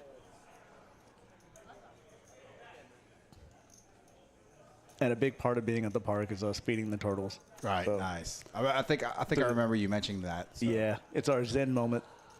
But being out in this weather is lovely. We get this for about 6 weeks, I think, in Texas. So at best. Yeah, I feel like the Dallas weather is better than Houston weather. Less humid. Yeah, definitely less humid. Yeah. For sure. I'm going to say less traffic as well. I don't know, 635 and 35. Tilting at the table. But I will say traffic puts me on tilt. Yeah, same. Like Omega tilt. MJ gonna try to squeak out a little value. Yeah. Little block type value bet on the river, betting 85 and about I like 195. this. Just sticking with his read. Yeah, and here's the thing: like these bets on the river, you can get a worse hand to call. Again, could be concerned about the ace. If he gets a re-raise there, he knows he's not going to call. Yeah. And it looks like Poker Kansas is getting Splashy? I don't know if he's getting raising chips or calling chips. Looks like he's getting calling chips. Yeah. This is a very tough call to make. That's strictly a bluff catcher, right? That's all that call is. Otherwise, I don't know why you don't come back over the top. And again, Yeah. represent that ace. So for that kind of play, I think you just want to both see what MJ's hand is and potentially just pick up some kind of draw that didn't connect. Yeah. It looks like he's done with the massage, Danny.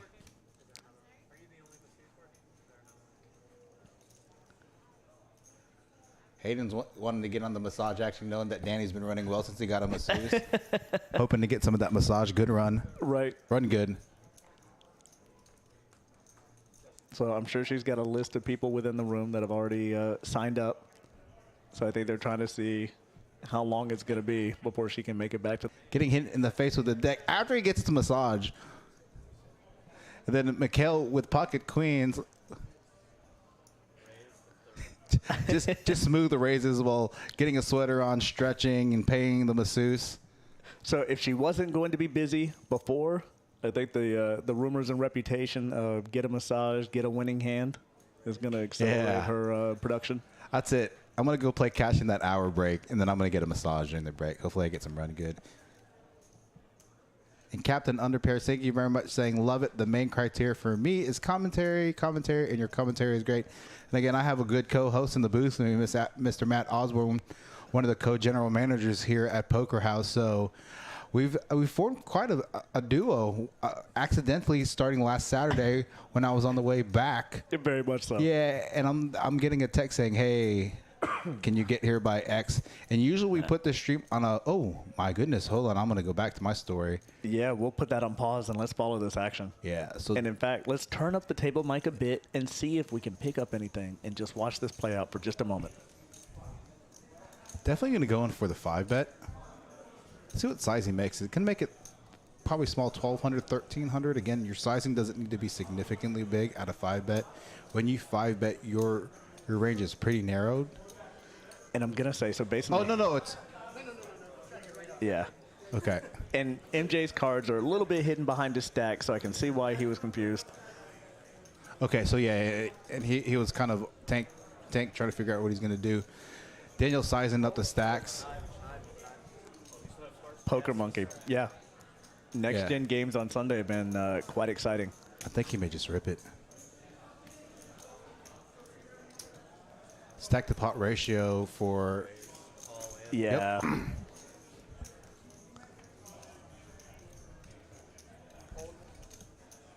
Wow, Yeah. folding queens. Quick fold. What a No, big fold.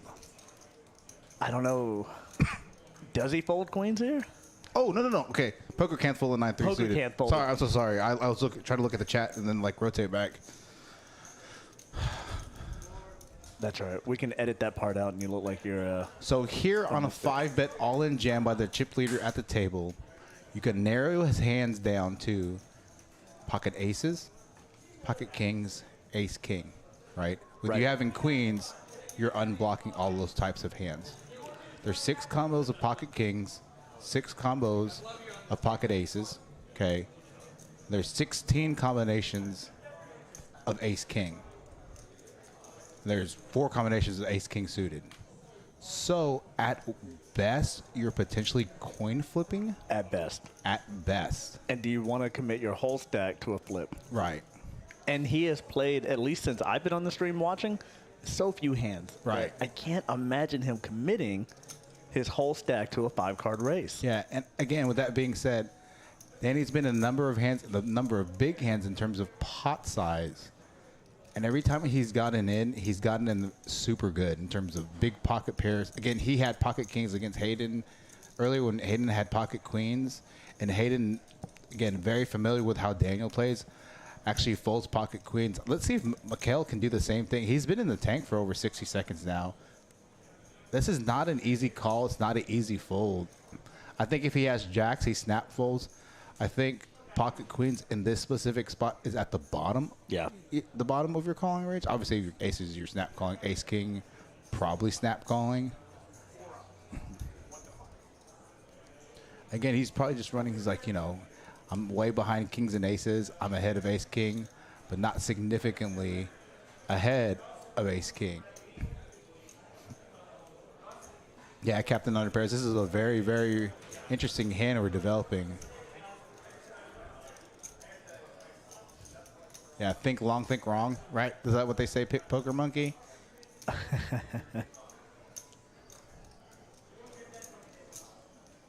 Yeah, and gosh, what a tough spot. So you basically go from 20 to 1.1K effective with a 5-bit jam from under the gun +1. And I don't think he straddled.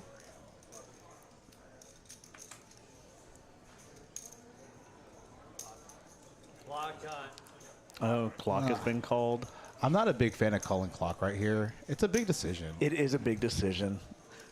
So for players that maybe don't realize that are watching the stream, we are not a rake model, so we don't rake out of the pots like a traditional casino poker room does. We make our revenue on time. Yeah. So just like if you memberships. And memberships. So just like Topgolf, you have to have a membership. What a fold. Look wow. at this. He does find a fold. It makes sense. But yeah, so you pay a membership fee to be a part of the private club, and then you pay an hourly fee for the time that you're playing on the tables. So because of that change to the model, any player at the table that received a hand is allowed to call clock on another player. Right. And it creates some confusion sometimes here and there for players that don't realize that. So it's unique for us. I can say we're not entirely comfortable with it, but it's because everybody's paying for time at the same time that rule has been put in place to honor that you're paying. Everybody is. Yeah, and I get that. So I don't know. I think he's probably up to 2 minutes tanking there. He was getting. That's a 1.1 thousand decision. Yeah. For your entire stack. That's a big decision. I don't personally. I don't see a reason why you don't give him more time to really analyze it. But I'm not a big fan of him calling clock right there. It's a big decision. I mean, if we were like 5 minutes, I'm probably calling the clock there. But again, yeah. And I think he recognized that when Danny has 4-bet, 5-bet. Again, you're not 4-betting, 5-betting light. Right. Right. And to your point earlier, we haven't seen any showdown where he's done it that makes it questionable. Right. So I know I personally, when somebody calls a clock on a hand, when somebody is tanking in a hand, yeah. If I'm not involved in it, that's my moment to get up, stretch my legs, grab water, use the restroom. A little fireworks hand right here. MJ flopping trips with ace kicker, and Mark with top pair king kicker. Poker Mike, you know what's funny? I've never called clock on anyone, but I've called clock on myself 3 times. Is that right? 100%. Now, what is the strategy behind that? To force myself to make a decision. Yeah. And what is the net result of that? I won 2 out of 3 hands. There you go. I had to reconstruct the hand and all 3 times. I've seen it done. I never fully understood the logic behind it, but it was entertaining. Yeah. Because it makes everybody go, wait, did you just call clock on yourself? Turning the table mic back down. Sorry about that. It was funny because I was like, okay, guys, like, call the floor. And they're like, what's going on? I'm like, start the clock on me. And everybody's looking at me like, what? I was like, man, I was tanking on this big decision. I made a really big, it was better than, my hand was better than Jack 4. I had 2 pair. I basically had 2 pair. It was actually a super soul read hero call, but basically I had 2 pair, and it wasn't the greatest 2 pair. And his sizing didn't make sense on the river. And if he had certain hands, he'd probably bet smaller for value. And I also unblocked all his bluffs, blah, blah, blah, blah, blah. And I actually, here's what's funny. I was like, I asked him some questions. I say, hey, are you bluffing me with ace king with ace of hearts or the king of hearts? And then he got like his demeanor changed. Then I asked him a question that I knew he couldn't lie to, and he was really confident. So I like called right after that. That was the correct call. I had bottom 2 pair, and he had ace king, missed the flush draw. Oh, wow. And missed straight draw.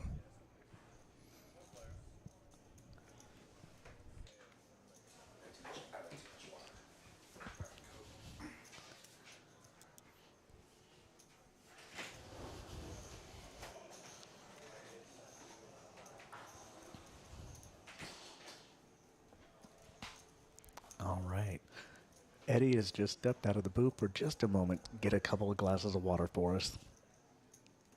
We're going to keep following this action. We see the queen high flop. We know Darren's connected top pair.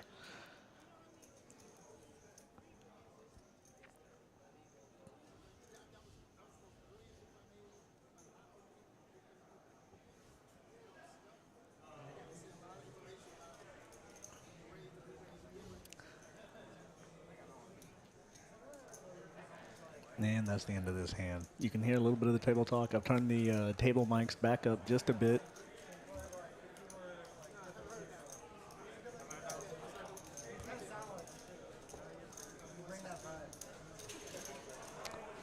You can also hear the ambient noise in the room.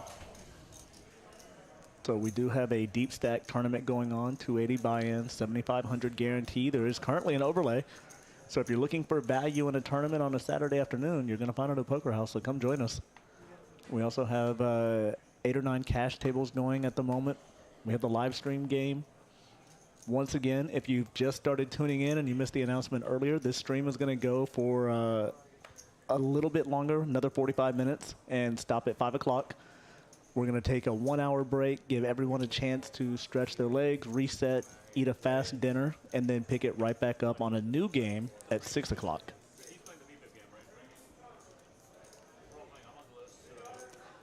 And then we just overheard. So what we didn't know here in the booth, one of the players asking Eric, so the 6 o'clock game is going to be a VPIP game, is that right? We see Eric nod his head yes. So if you're interested to see the VPIP game experiment take place, it looks like that's what the 6 o'clock stream is going to be. So it's probably going to be a 2-5 VPIP game. And once again, so the VPIP, when they're talking about it, is voluntarily putting chips in the pot.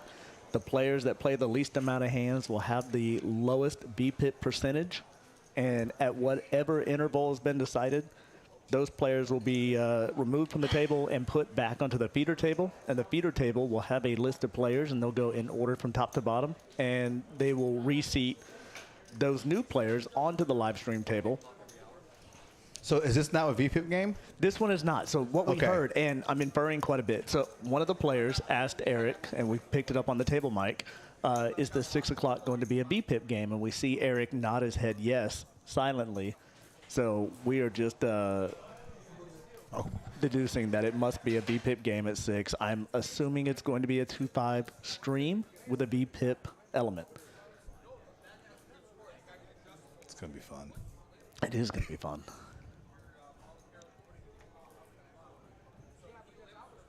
I think I found my new calling. I think it's commentating in the booth. I love it. I've been saying this for a while. You need your own podcast. Right? I would listen. Oh, I don't know what to talk about. A poker one. Here's the thing. Want to start a podcast together? I would do that, but I'm not going to talk 7 days on this Robbie, like Joe Ingram going, God knows how many hours, 14 hours, starting at 10 o'clock till 11 o'clock. That first night, we were watching the Hustler stream, right? Right. Then he said he was doing this emergency podcast, and then I wake up the next morning at 8:30, and the podcast and this live stream emergency live stream is still going on. I'm like, dude, this guy's nuts. Actually, I got a chance to meet him last summer. Nice guy. Yeah? Yeah. Played some PLO with him down in Houston. Did you know that Kim was on that stream? No.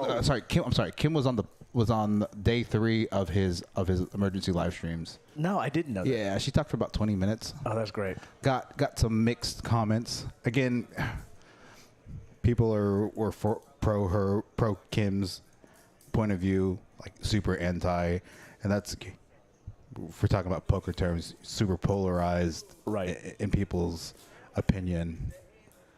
Captain Underpairs, I like that. That's a great way to do it. So he says he's never called clock on anyone either, but he has asked if a player, he's asked a player that is tanked if he has time to go to Whataburger. I'm going to take that one and use it in the future, I can tell you. I like Genius. that. Yeah. And Whataburger is literally like 60 seconds walk from here. If you have my size legs. Yeah, well, Yeah. So, I mean, it's definitely walking distance. yeah, it's very close. And quite tempting at the moment just because it's conveniently quick and accessible, and I'm hungry. If you're listening right now and viewing, what do you think? What do you think about a once a week, 1 hour poker podcast with Eddie and I? Oh, I'm down with that. So would you tune in? Would you be a part of it? It's we're creating this real time as we speak. If you have any interest and you think it's a good idea, let us know. If you think it's an awful idea, let us know as well. So I think it could be fun though. Like, we could probably do it here in here. I think we could. Yeah, I don't think you need much. I don't know. No, I think this is perfect. We can just set up. Well, actually, we have all the production here. We absolutely could do it here. Yeah, 100%. I wouldn't Yeah. know. I don't know how to do it. I'm not smart enough. Let me phrase that. I'm not well versed enough technology-wise how to pull that off. I'm not either, but I'm also unafraid to say that we have 3 of the most energetic youths in the building with the Next Gen crew, and they seem to be really technologically savvy. Right. So they're very advanced with social media, with equipment, with production. I think I have no problem enlisting their help, and maybe we just invite Next Gen to the first podcast. Yeah, that'd be fun. So get them to help produce it, get us all set up, and they can join us for the first hour. Maybe it's the Eddie and Matt with Next Gen cast. Yeah, I like that. So we just go 5 deep and just have a blast. 1 hour, all about poker and DFW. I'm down with that. I am too. All right. So back to action. Have Poker Kent pocket eights. Known to get a little sticky and get a little spicy with his hands. Mikkel with ace jack suited. MJ with a reasonably good hand, ace 5 suited. So gonna see a little bit of pre-flop action here. Okay, Poker Kent electing just to call. Who was the original opener? Okay, Hayden in the middle position, opening king 4 of clubs, going Texas heads up, 6 ways to the flop. Wow. And again, knowing you just have top pair here, you don't really like this board, even though, equities are somewhat. I mean, this is such a Split. draw-heavy flop. See what the turn brings. Hayden still has the best of it. No longer has the best of it. Mikkel getting there with Broadway. It does connect. Yeah. Oh, it's going to be it looks like it's going to be a chop MJ between Mikhail. Mikhail.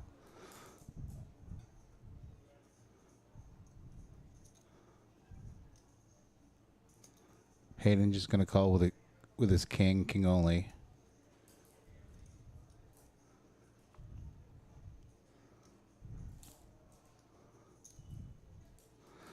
Darren already has a straight, but he's definitely got the bottom end of the straight. Right. The dangerous end. Yeah. Ooh, and I wish that was a board pairing king.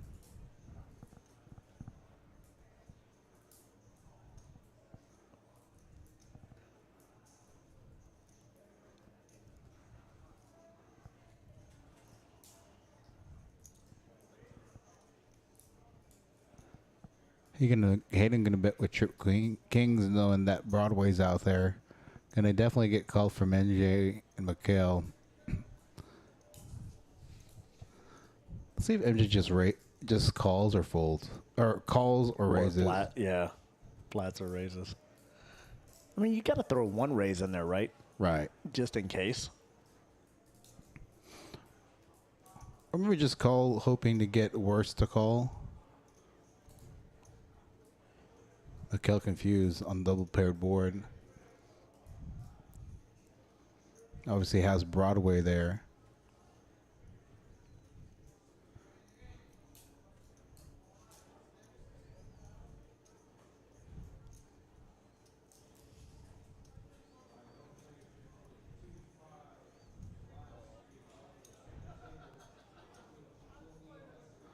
Mark knows he's not in a good spot. Gonna just fold bottom pair.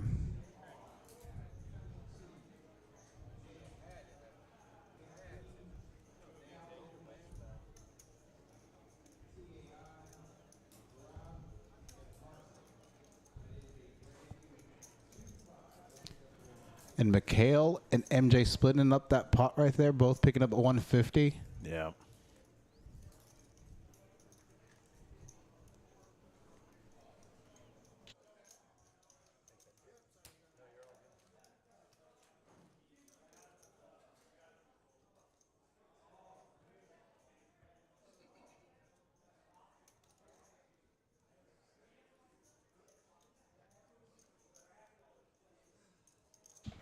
And again, for those of you in the chat, we will be playing another half hour or so for this particular stream. So today we're going to be we're going to be streaming 3 times this evening. Going to be streaming this game particularly, another 2-5 game, VPIP game. It sounds like it's going to be a VPIP game. Match the stack. And also, hopefully, depending on when that game ends, the final table of the $7,500, $280 guarantee. Right. Yeah, action-heavy day at Poker House. Right. Or what we've come to know now, just another Saturday. Right. And the community out there that has continued to help us grow. Right. Man, we love each and every one of you. Thank you. We do have a significant overlay going on in our 3 o'clock tournament. Is it really a significant overlay right now? I'll do the math in just a minute. We got 3 hours and 22 minutes still to register. And let's find out. Yeah, it's About half. Yeah. So right around $3,300 or so, yeah. give or take, is the overlay. And this is We're early still. You're still early. Yeah. You guys are gonna hit it. Oh, I'm not worried about that. Even if we don't hit it, we still like providing it. So Yeah. not that I'm rooting for the overlay, but it helps create the energy that we want on a Saturday afternoon. Right. Let's see who's on this list for this new live stream. So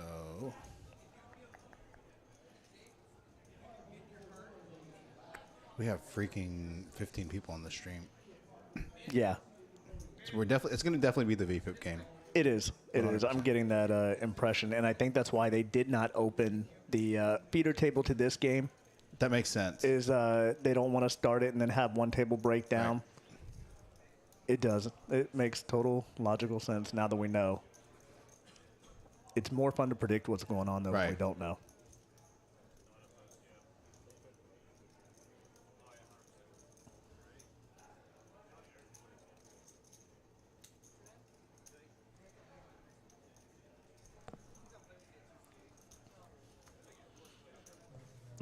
I think everyone's played with everyone else.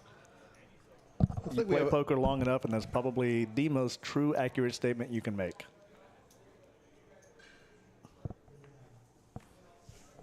Hayden with pocket jack.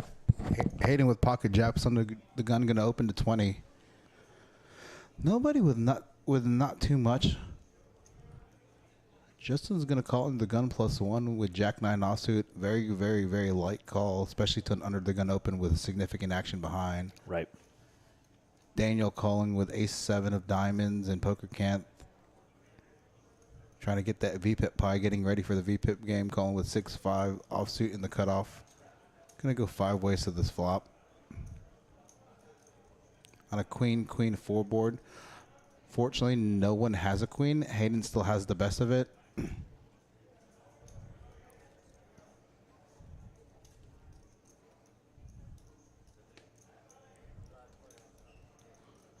Two here. It's going to check. Let's see if Hayden puts out a bet.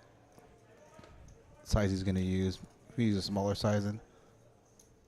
And again, I like this bet. Only if for no other reason is you want to eliminate and decide if you think somebody does have this queen. Right.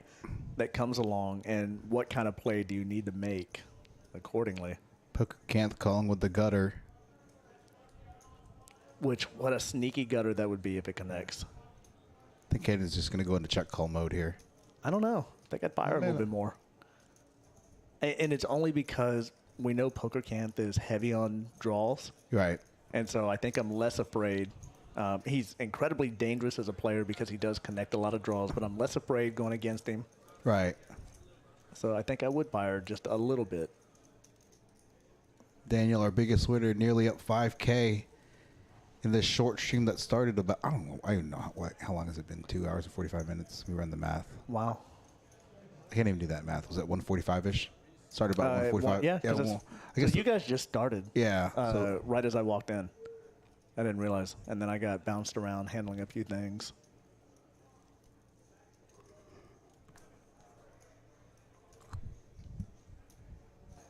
and as of right now, Poker Canth in the 7th seat, and Hayden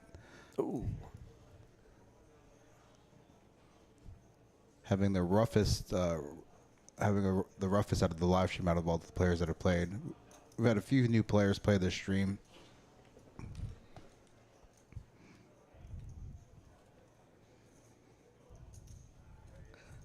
So as expected, Darren with pocket aces is opening the pot. So it raises to 35. We do have action on the 35 from Poker Camp. He does like to play a lot of flops. So we know that going into it. And you hear him saying 2 live cards.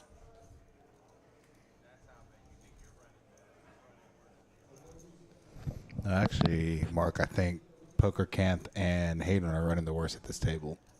Absolutely. It's actually a really good flop for Darren. Yeah, It's gonna force Jake. We're gonna force Jake to call with top pair. mean, Comes back over the top with it. Ooh, so I'm going to guess then that Jake is probably assessing Darren for ace king, ace queen, that range of hands. Right. So he's trying to protect his top pair. And if Darren comes back over the top here, you would think Jake then understands. Probably behind at that point. Hey, look, is he? Yeah. Yeah. I don't know. 4 bets. I don't know that I like this here. Yeah. I want Jake to feel confident enough to refire again on the turn. Yeah. And here's the thing. Darren unblocks all diamond draws. Mm-hmm. And so maybe trying to get a hand with some diamonds to full. Again, depending. Obviously, Jake has just top pair with a mediocre kicker. You know, if Jake did have a diamond draw, depending on how good his diamond draw would, probably would potentially still continue with to a 3-bet, but maybe not. And Jake is new to us at the table, so he has not sat down. Yeah, I think this is his first or second hand. Right. Look at this. So 4-bet. 5-bet with just top pair. Yeah, 4-bet. Yeah. And then the all-in from Darren. Here we go. Wow. I was not expecting this. Was not expecting this with this top pair. No. Wow. Oh, my God. They are running it twice. Wow. So it is going to be a chop pot. My goodness. Very speculative line Jake took there. Maybe trying to make a statement by playing on the stream. Perhaps. I don't know. Or he's practicing to get his VPIP up. I don't know what it is, so we don't know Jake. Or at least I don't know Jake and his style of play. Yeah. But I'm going to say out the gate that if he is on the 6 o'clock stream, I'm kind of excited now. Yeah. I think his name. See if his name is on the list for the if 6 he's a o'clock gambler stream. like this. So he's going to make for a fun stream and a fun watch. I do see a Jake. He is at the top of the list. So All right. I'm assuming that's that Jake. Yeah, so that's going to make for some fireworks. Looks like For Jake sure. is coming to gamble. Again, we have 9 tables going currently right now. No, they actually have a feeder table going right now, I think. Yeah, they have a feeder table going right now. Okay, so I take back everything I said. So they started it up. So they are getting it going. And I guess that does make sense. We know that our stream is going to stop here in 25 minutes. This game is going to keep playing, or they're going to move it to a secondary table. So we'll have the 2-2-5 games go on. So really, these players are going to get comfortable with each other prior to the start of the stream. So by the time the stream starts, then I'm expecting fireworks right out the gate. For sure, 100%. Welcome to Texas GTO. There you go, Captain Underpairs. It's very, very. I will say this. I don't even know. I can't even explain Texas poker. No, I was going to say, I've played from one coast to the other. So Okay, I haven't played East Coast yet. I've played West Coast Vegas, so I haven't played. So I cut my teeth on the East Coast. Okay. Where specifically? I'm from D.C. Ooh, hold on real quick. Action here. On a monotone board, Darren flopping bottom set. Yeah. Let's see how he attacks this board, whether or not he chooses to attack this board. No one with a heart. Jake known to get pretty spicy. Yeah. Do Darren and Jake get this in again? I tell you what, I'm definitely making mental notes on Jake if I ever have him at the table. Yeah, I'm enjoying Poker Can, wisely getting out of the way, staying out of the fray. So these two back-to-back just going at it. The good thing is I picked up some timing tells. I just picked up some 2 live tells from him, so that'll bode well for me in the future.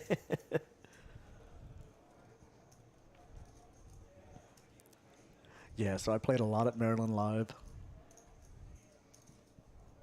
Coming up, I've gone back. Look at this. Probably going to go check call. Sorry, I'm distracted. This hand is fun to watch between these two, only because of the action of the last hand.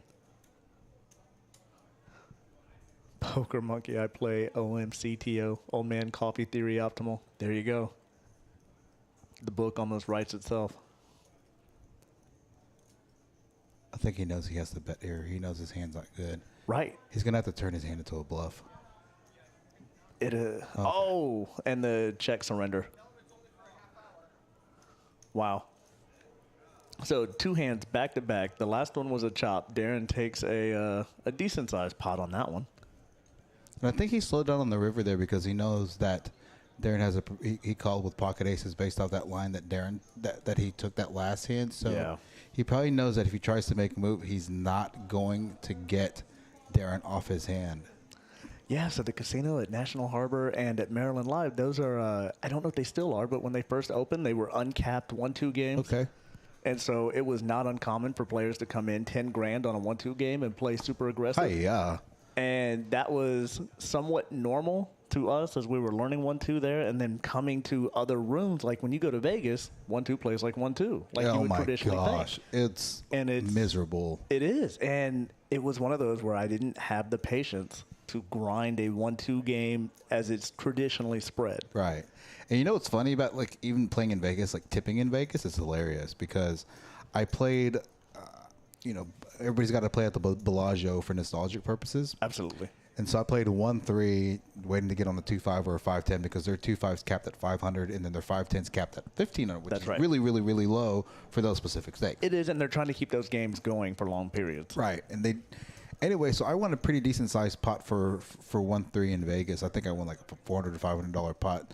So I'm used to like Texas tipping. I tipped her $5. So Texas overtips. Yeah, Texas overtips by country standards, by the national standard. Right, by national standards. And so like I tip her $5 on a, she's like, how much change you want back? I'm like, no, like I can afford the whole 5. Yeah, Go ahead. This whole Redbird is yours. She's like, are you sure? I'm like, yeah. And like it threw me off. Yeah.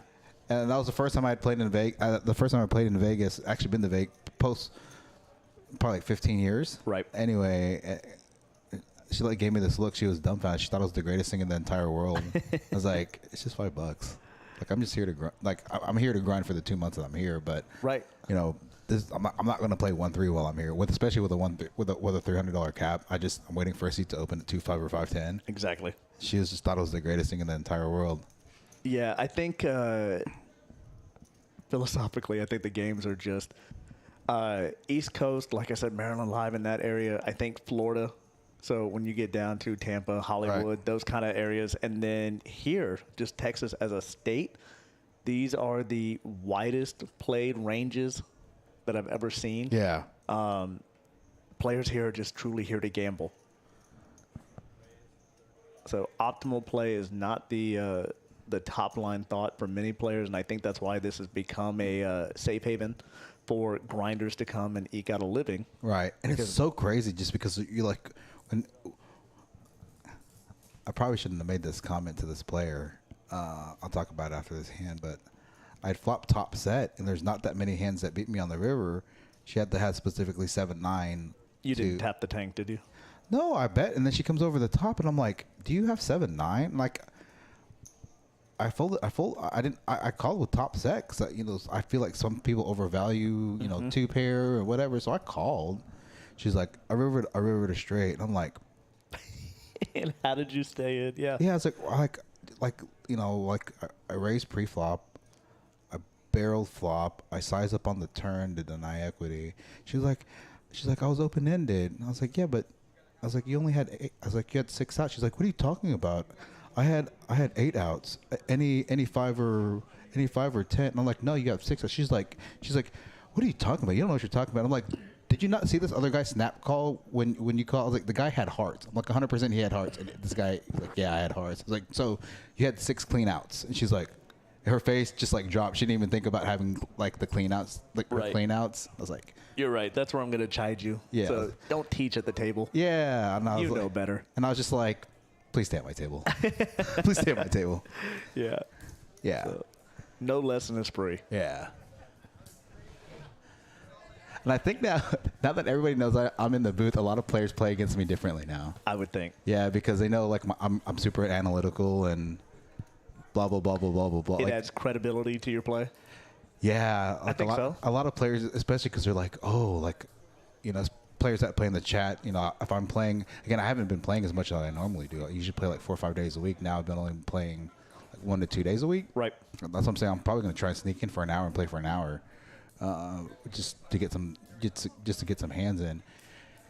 And like people will come up to me and be like, "Hey, what'd you think about this hand?" I'm like, "You played it pretty bad." I was like, "You played it pretty bad." I was like, "I don't think you played that hand bad. I think it was a mistake." Oh, Poker Can't here flopping 2 pair. Yeah. Pretty slightly connected board with straight draws and spade draws out there. It is. He's had a rough stream. Yeah. Nobody has too much of anything. Oh, and he connects with a full boat. Oh, and Danny's going to lead the... Well, and again, because we know Poker Camp is very draw heavy in his range, I think it's easy for Daniel to think that this is probably Poker Camp protecting a draw. Yeah, I don't like this raise here. Unless he's trying to build the pot. Well, yeah. Because I think... Unless he's specifically putting Danny on the jack. The reason why I don't like this raise is, again, looking at the history of Poker Camp, he has not come back on his draws and raised. He's not building a pot with the raise, traditionally, of what we've seen. And if there's one of 2 players that would make that fold at this table, it's Danny and Hayden. Absolutely. Yeah, we've seen them break down and analyze in the middle of a hand expertly. Yeah. It shows. But I think, yeah, Poker Camp kind of gave away his play right there. You're not afraid of any hands at the moment. Yeah. So give Daniel an opportunity to connect a better hand on the river. Yeah. Let him fire back. Let him catch up a little, maybe sneak out some extra value.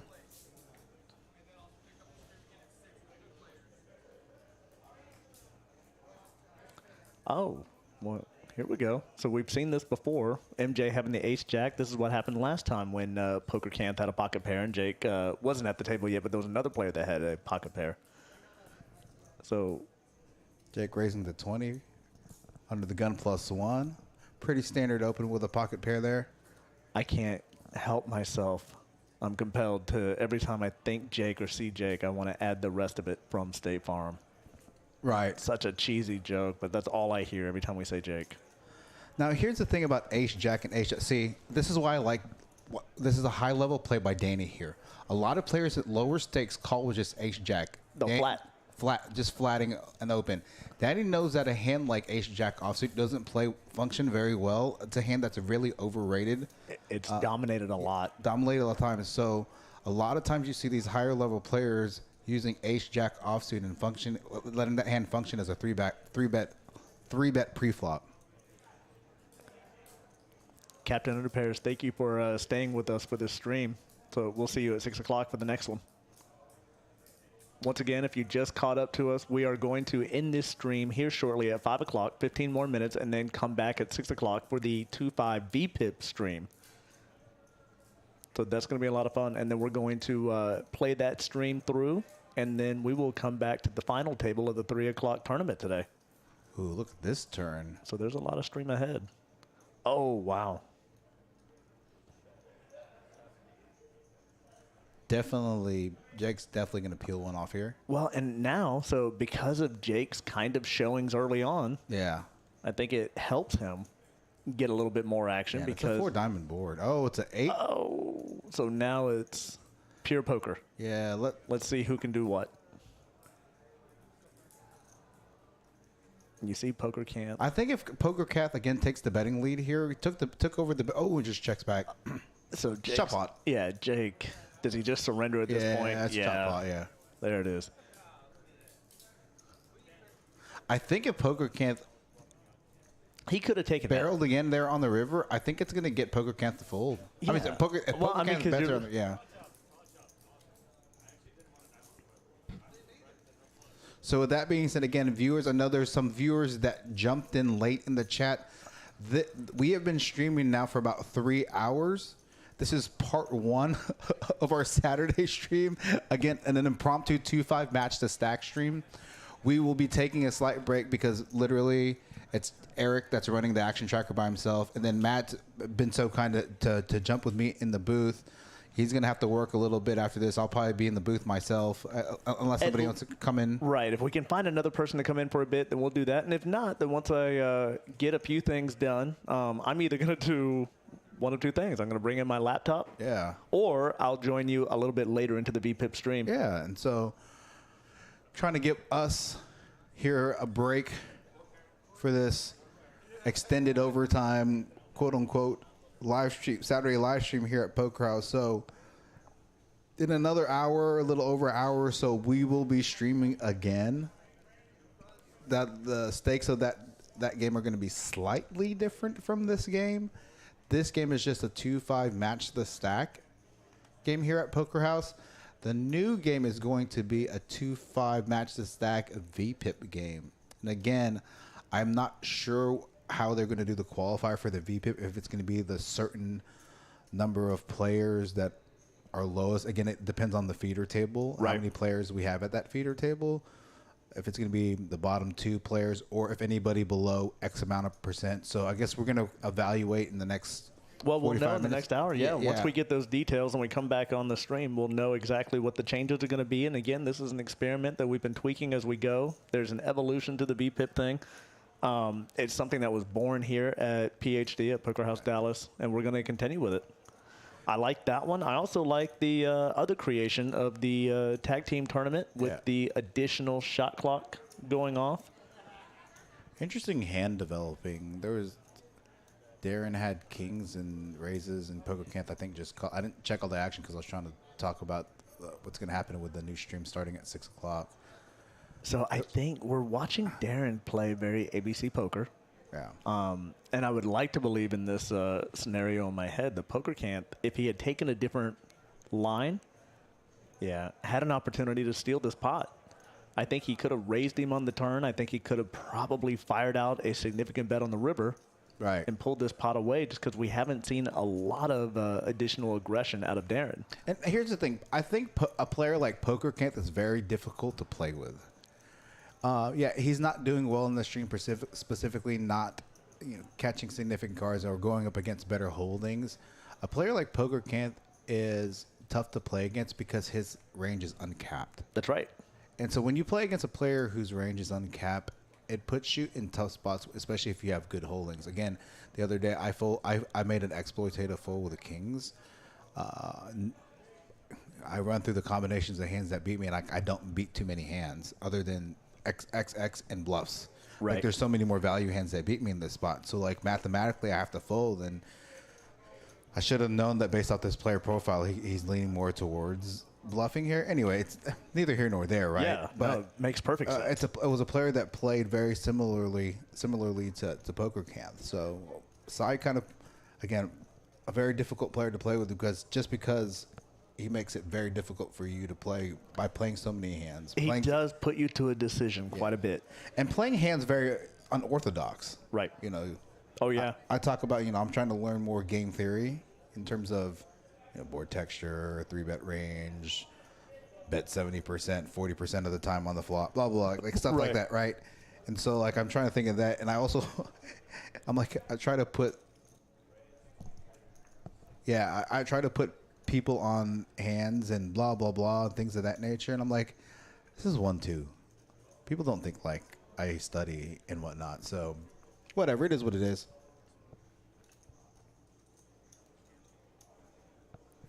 So just a few more minutes left in the stream, about 10, 15 minutes or so. Excuse me. Thank you all for joining us. It's been a lot of fun to do this stream. We appreciate you following along and watching with us.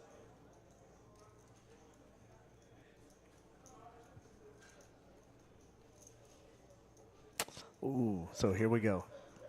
Justin is trying to induce action. He's checking his flush on the turn. We see Poker Camp now with a nut flush draw. And we know he loves draw hands, so this is a perfect board texture for him to come along.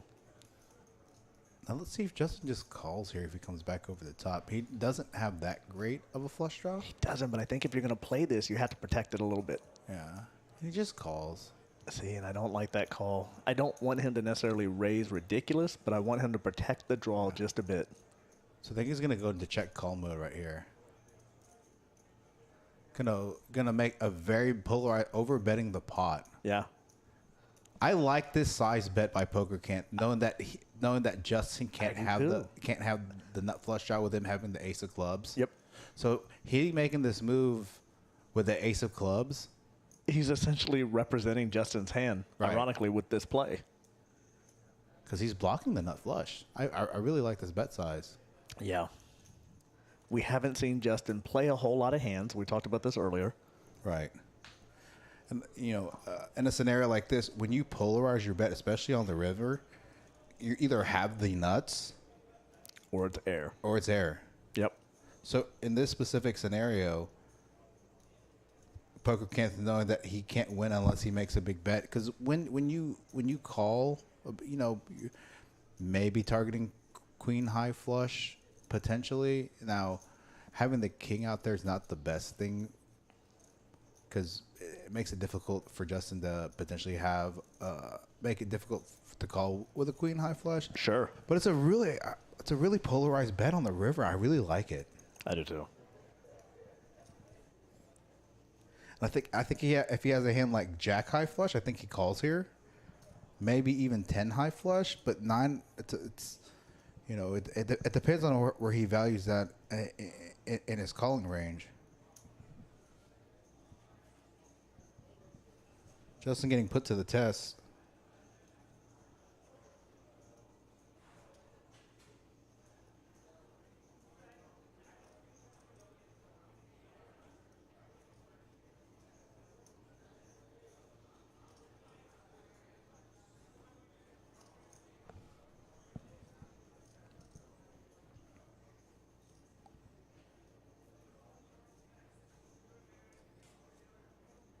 See if Poker Camp calls the clock on him.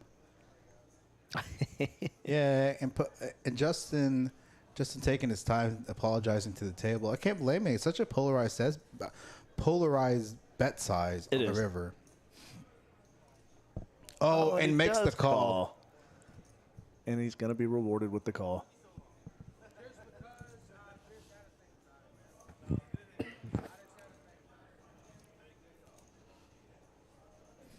Now, with that being said, I think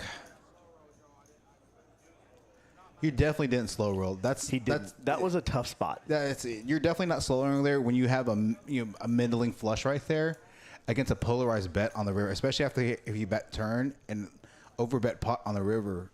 I mean, definitely don't blame you for taking your time there. I think he came to the conclusion that if Poker Camp really did have the ace high flush, maybe use a smaller size to get some value, right, rather than overbetting the pot. So.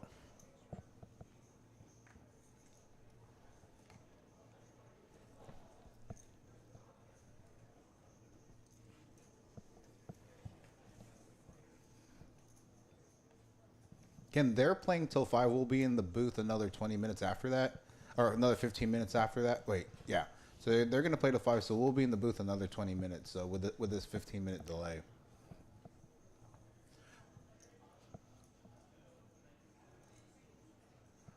Thank you again to all those viewers joining into this last-minute stream, 2-5 stream. We will have another stream coming up next in the next hour or so. It will be a 2-5 VPIP game where either the lowest X amount of players get bounced at the top of the hour, or people below a certain percentage. I don't know the criteria for that. I don't think Matt does. I think we'll find that out once we're done here in the booth. Yeah, we'll get absolute facts on it so that we're not just speculating for your benefit. And shout out to Craig for bringing in the laptop stand, the tablet stand. That thing is super clutch. So it is, and one of those things that players probably don't realize while viewing is when you're holding a laptop in one arm and having to use the other one while standing for the stream 3-4 hours at a time, it gets difficult. Eddie can speak to this. And so Craig was clutch. He went out, he got this stand. He was like, well, there's no reason why this can't work. Right. So put it together, and I can tell between yesterday and today, you guys have a lot more spring in your step. I tell you what, when I did the practice live stream on Tuesday, it was only supposed to be an hour. It ended up being about an hour and 45 minutes. I can't stand for long amounts of time. It just hurts my lower back. I just have really tight hips and tight lower back. You know, it's starting to get uncomfortable, and I was having to kind of like move around and, you know, punch in the action tracker. Is Craig here? Craig is not here today. Okay, because I'm like, who's doing the action tracker? Oh, for tonight? No, who's doing the action tracker right now? Because Eric doesn't have. He's doing it one-handed. Oh, on the stand. Look, with one hand behind his back. So clutch. That's what he does. Michael open-ended here. Let's see if he decides to make a bet. Yeah, small bet, about 45% pot. Yep. And Craig right now, so if you're wondering, Craig is driving the marketing behind the scenes. Yep. So he's going to be developing sponsors and getting branding pushed out there. Yeah. If you're interested in being a sponsor for both the stream or in the room, please reach out to us. Reach out to Craig. Yeah, why don't you talk about that? Like, what do you guys? I actually don't know anything. What are you guys looking for specifically? Like to get their name on the felt? So we have options. There's Okay. many different options. And if you'd like a consult with Craig, we can set it up. But we have the option of both branding a felt and getting that underway. And there's different packages for that. We can do sponsorships for any tournament that we're posting or hosting here. So if you want to host a tournament or brand a tournament, you could have your brand come in. You see the Pizza Hut box in the back. So hypothetically, this could be like the Pizza Hut Deep Stack Saturday 3 p.m. tournament. And their logos will be branded all over all of our marketing material. You can brand the stream if you want to take over and have like every Saturday or like next gen on Sunday. If you want to have your company brand that stream, then we will give your promotion on air. We'll put all of our logo up in the corner of the entire stream. If they wanted to put together a commercial, I'm sure we could stream it at some point. We can do that as well. Like, say, hey, we're going to take a little break. We can. Blah, blah, so blah. we have a lot of options there. And not only that, we have a lot of other businesses that tie to Poker House, and so we can extend the marketing reach to those as well. So there's many opportunities. Rounder, I do not know the lineup for the VPIP game. Well, we can kind of guess, but we don't have a confirmation of what the starting lineup is going to be. I have the list of players that have signed up for the game, but in terms of who's going to be on the first go-around, you know, that's going to be up first, I don't know. I'm pretty sure I know who 75% of these people are. I just don't know their screen name on Poker Atlas. Right.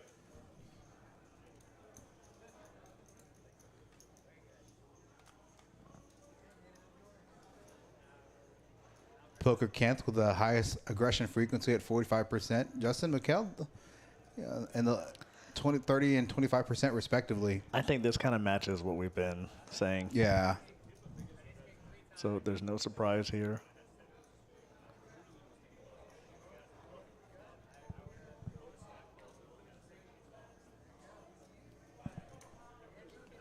Yeah, we talked about this the last time we were in the booth during the Tag Team Ambassador Tournament, but man, how does it make you feel knowing that on a Saturday at 5 p.m. you guys have 9 tables going right now? So this is the progression of how the room has been going. I'm so excited to see this build. From where we started to where we are now, we're heading in the right direction.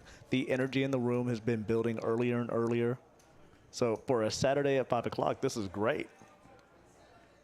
And again, for those of you in the chat, if you're in the local DFW area, we still have our Saturday guarantee, our $7,500 guaranteed 280 deep stack.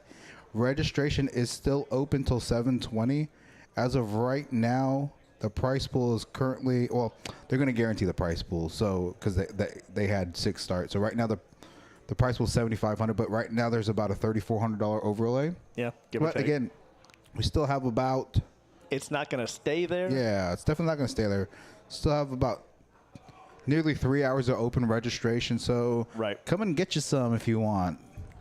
Saturday at Poker House. Yeah, the last 2-3 weeks, our guarantee or the price pool has hit its broken its previous weeks. That's right. The last Price 3 pool, straight right. weeks have been a record week over week, with last week nearly doubling. Yep. So to your point, 1 entry away of doubling the guarantee. 14,680, I think.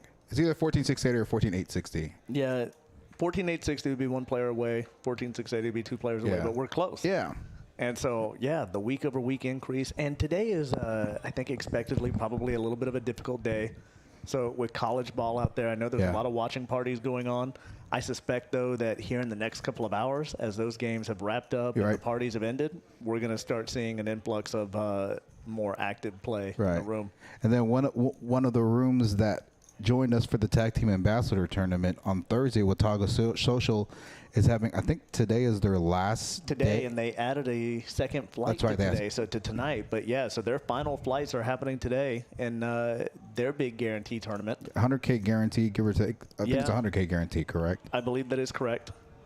So they're doing their final flights today. Their day 2 is tomorrow. Yep. And if you got to join us for the Ambassador game, that was one of the most enjoyable both streams and nights I think I've had here. I was grinning ear to ear. I love the camaraderie of everything. We openly support all rooms. We want them all to succeed. We don't view other rooms as a threat to us. I think fundamentally we just believe that we're going to keep doing what we do to provide a great environment for the players that are enjoying themselves here. And that as a culture, our task is building the community by finding new players and cultivating that, than stealing players, since we know how much the area here overlaps from city to city and everybody plays with each other. That's not a solid strategy. Right. So bringing in new players that don't play in our rooms is the way to go. And that's our philosophy going into this. So we are very much poker first. Interesting hand developing. I'm not sure what the pre-flop action was, but basically, I'm assuming on the flop, it went check by Poker Can't, bet by Justin, and then Poker Can't called, and then another 9. The board pairs with the 9. Poker Can't checks. Justin bets a 150, and Poker Can't raises to 500. So Poker Can't check raising there. Again, that was a really connected board. The board double pairs, and it brings in a second flush draw. So, well, and let's just say another solid decision by Chris. Yeah, Justin. Or Justin, excuse me. And with him just having top pair there and a marginal kicker unblocking those draws. Right. So Eric jumping in the booth with us. Well, here. This one? Here, I will trade out. I'll get a head start on getting some other work done and getting some food. You gotta show me how to like plug this in. Oh yeah, we'll get there. So I'm gonna sign off. Thank you guys for letting me join you. Thank you, Eddie, for letting me crash your party. Yeah. Here's Eric the Guru. Perfect. Craig calls me Eric the Almighty Anderson. Oh, the Almighty. So is that is that how we have to approach you? Okay, is that how we have to address you? I like that. I think that's my title. So on the business card, yes. Yeah, the Almighty. All right. I like it. Hey, thank you, Matthew. So, Eric, on this kind of last-minute impromptu 2-5 match of stack game here that we put together literally How fun was that to watch? at 10 a.m., kind of shooting out text and making phone calls, came together really totally quickly, kind of little like disorganized at first, but once the players got here, once we got everything set up in the booth, everything started going smooth once we went live. So how do you think that went? I actually think it went really well. Pedro asked if we could start earlier, and I said, no, we don't have the staff for it. But when we planned to have that tournament this morning and all of the other things that conflicted, and we never did get that tournament going, I said, I've got staff now if people want to play. And Poker Canth actually said, let's start streaming. I said, you bring 4 guys in and we'll do it. Yeah, and then I shot some texts out to You made some phone calls and make some phone calls, some texts, and we're good.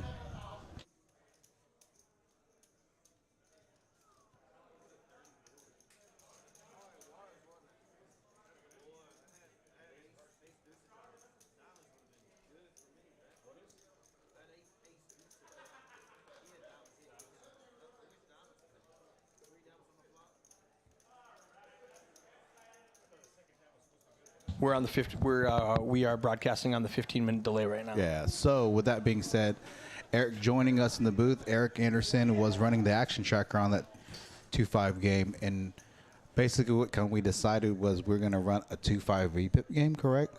At 6 o'clock. Exactly. So have we decided how we're going to determine the VPIP? Are we going to do the 2 lowest players, or if you're under a certain percentage, depending on? It depends on how many people are on the alternate list. And somebody told me there's 19 people on the list. Well, it was a lot of freaking. So I think it was 13 actually. 13? I could be wrong. Okay, that's a huge list. So, if there's that many, I actually want to give the majority of I want to give as many people an opportunity to play as possible. Right. Today we had a few people 15. voluntarily leave the game. Right. And so we got at the end we got Jake in and Check Rays in. Wow, those zoomed out cameras, you can see all of me. Yeah, but I like it because you get a better. Okay, so see 9's new to the stream. 9 is Check Rays. He played last week. In Pedro's game, I think. I'm not gonna lie. I've been commentating so much that some of these players, blur together. they kind of just blur together. You're like, I don't know. I remember Jake and Check Rays came last week. I'm pretty sure Check Rays was in Pedro's game. Yeah. What do you think about Danny's son running today, man? He's running super well. Goodness, I mean, I thought how bad did Hayden run? He ran extremely poorly. He had Ace King like 400 times, and I think he lost 398 of them. Yeah, and there was actually a hand against Danny. I think there was a 4 or 5 bet, and Danny had kings and Hayden had queens, and Hayden made the full pre-flop. Wow. Yeah. So, and then there was a one hand early on, Ace King versus Ace King, and then there was a really bad run out. And Flush? The flush, yeah, and Danny had the flush there. He did have the flush. flush. Yeah, he got there on the river. And I think there was a king on the flop, so they both had top, and then came out spade or whatever it was. On turn river, correct. Oh, dirty. And then Hayden got it all in pre-flop with Ace King suited versus Jacks against MJ. The Jacks held. And the 3-seat. So, just a rough stream overall. He just, yeah. Did you know that Danny won the WSOP, or I can't remember if it was WSOP or WPT Choctaw main event 2 months ago? Oh, for $250K, nearly $250K. So nice. I did hear that. Super solid player.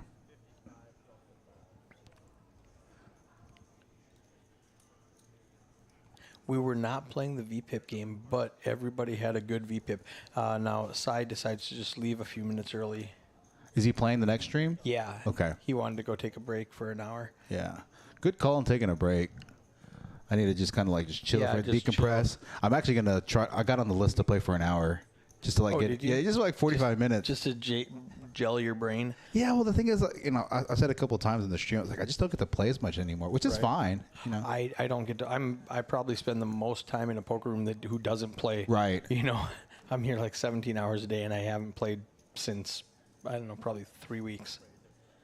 Oh, yeah, I know what I played. I played in Chris Mays' home game. Yeah. 2 weeks ago, I shipped that. Well, you also played at my birthday bash. That doesn't count. That doesn't count. We weren't playing. That's true. We were drinking. You guys were teaching me how to play games that I didn't know how to play. We were playing mixed games on a surprise birthday bash a couple Fridays ago. We did surprise you. That was good. That was good. There's a portion. The portion of it being at poker. Watch this one here. So Danny exposes a queen of clubs. I have to go back, and I wanted to see, okay, he ended up with ace queen instead of queen queen. And I didn't know if I refreshed it, so I went back a couple of times to make sure that queen of clubs was off, and it did. So I was curious about that specific hand. Oh, so is that why his face is grimacing? Because he knew he Yeah, folded it? Yeah, he had queen queen, and then he got dealt ace queen, which is a good consolation prize. Right. Now burning a queen, though, so. Yeah. Spoiler, Hayden wins this pot. Okay. He needs it. That's why I was remembering to check out this specific hand to see if I did get rid of that queen of clubs, and I did. Nope. Hayden, not everybody having too much of anything. Gets there, okay. Turns the Turns a straight. He's got an open-ended straight flush draw. Straight flush draw. So, see if he bets out here what sizing he uses. Maybe going to want to size small. I mean, Justin needs a 80, jack. 2/3 pot. 80 into 120. And you hate having such a strong hand like this and not getting any Yeah, callers. check raise has some opportunities. Yeah. Too bad. I mean, how good is Danny? He folds queen queen, or he gets misdealt queen queen to let him get away from this hand. Yeah.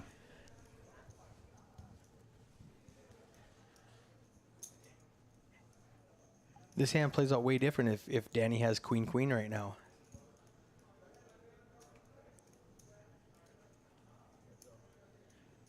Jake calls with the open ender and misses it.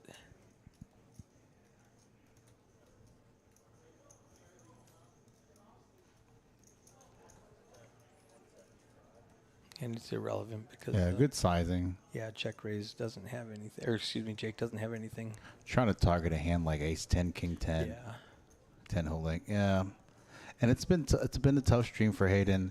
The hands that he's won with, the pot size hasn't been very significant. He picks up $180 there. And the hands where he has big hands, he loses them or has to fold because of either the person making a move on him, you know, again, the queens versus kings against Danny, and then losing the hand ace king versus ace king on a bad run out to make it a 4-spade board on the river. So Texas heads up. yeah, I was joking. I think there was a hand that was about 6 or 7 ways. So you heard me say that. I was like, we're Texas heads up 6 ways to the flop. Well, the first time I heard that was yesterday. Yeah. I busted out laughing. Yeah, I remember. And they said that today. They said, you know, Anything if I see a hand going heads up 6 ways. it's like Texas heads up. We were So here, let me check something out.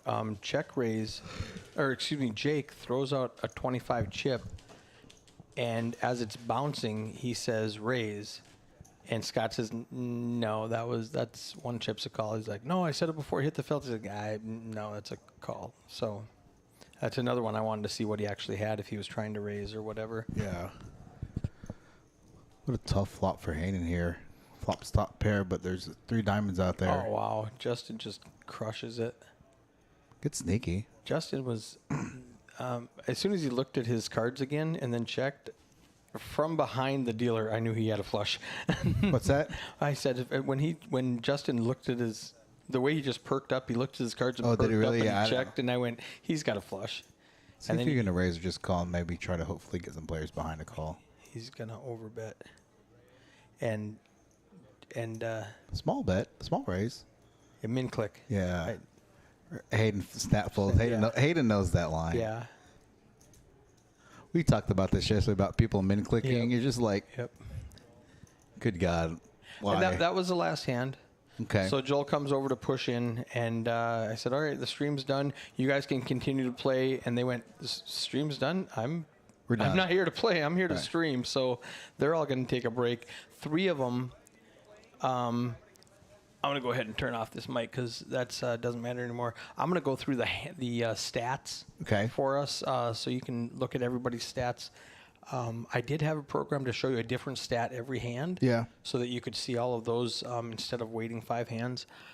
And here's the chip count. Daniel up at the top was 6K. Mikhail, who we were calling him Michael yesterday. Yeah. Mikhail down at the bottom. Again, Mikhail down at 17% with the VPIP. Oh, sorry. I didn't realize you were going through that. I just looked over. It's okay.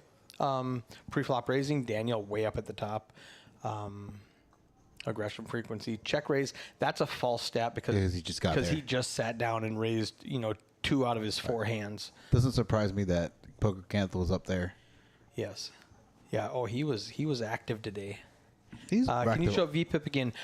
This was 15 minutes ago. So it might come through. I went through and I just tapped all the stats. I may or may not have ran through it a second time. I don't remember. There's chip count, and I think I just leave it at chip count. So you're going to have to rewind and watch the end of the stream again. Nope, I did do it. I'm so good. I did run through it again. Daniel up at the top was 74. Mikhail down at 17. Check raise is a false stat. Poker, 71. Poker Canth, Psy. Pretty good VPIP for everybody. Hayden and Justin at 38. Darren at 34. Hayden just couldn't get anything going today. No, and Mikhail was the lowest, but he had Daniel and Poker Canth to his direct right, so he couldn't limp in at all. If you remember earlier, the player in the 9-seat Mark, right? He had a high VPIP and he never saw a flop because he would limp, somebody would raise and he would fold, and then he would limp and somebody would raise. Well, you get credit for your VPIP when you limp. So he had a high VPIP and he never saw a flop. Gotcha. So, where at Mikhail, 17% VPIP because it had already been raised and re-raised by the time it got to him, so he didn't limp in too much. Yeah. He had to be very selective on his holdings. So, here we go. I said I'm done streaming. You guys continue playing. Everybody got up and left except for like 3 players. There happens to be 3 open seats on the other secondary 1-2 game or 2-5 game, so they all went over there and so that's what we're doing. Right. And so we're going to take a break for an hour and come back and do it all over again. Yeah. So again, for those of you viewers still remaining in the chat, thank you for jumping into this impromptu 2-5 match and stack live stream. We will be doing another live stream here starting at 6 p.m. Pedro's game at 6 p.m. So 6 to 10. Look for that. If that game ends and we're still looking to play the final table for the $280,000-$7,500 guarantee, maybe we'll stream that. We'll see. Probably not. Probably not. Okay, probably not. Okay. I mean, I've been here since 9 o'clock. Gotcha. So by 11 o'clock, that's 14 hours. I'm a little tired. Yeah, I could feel that. I'll need a beer. Right. All right. We'll see you guys in just about an hour. Talk to you later.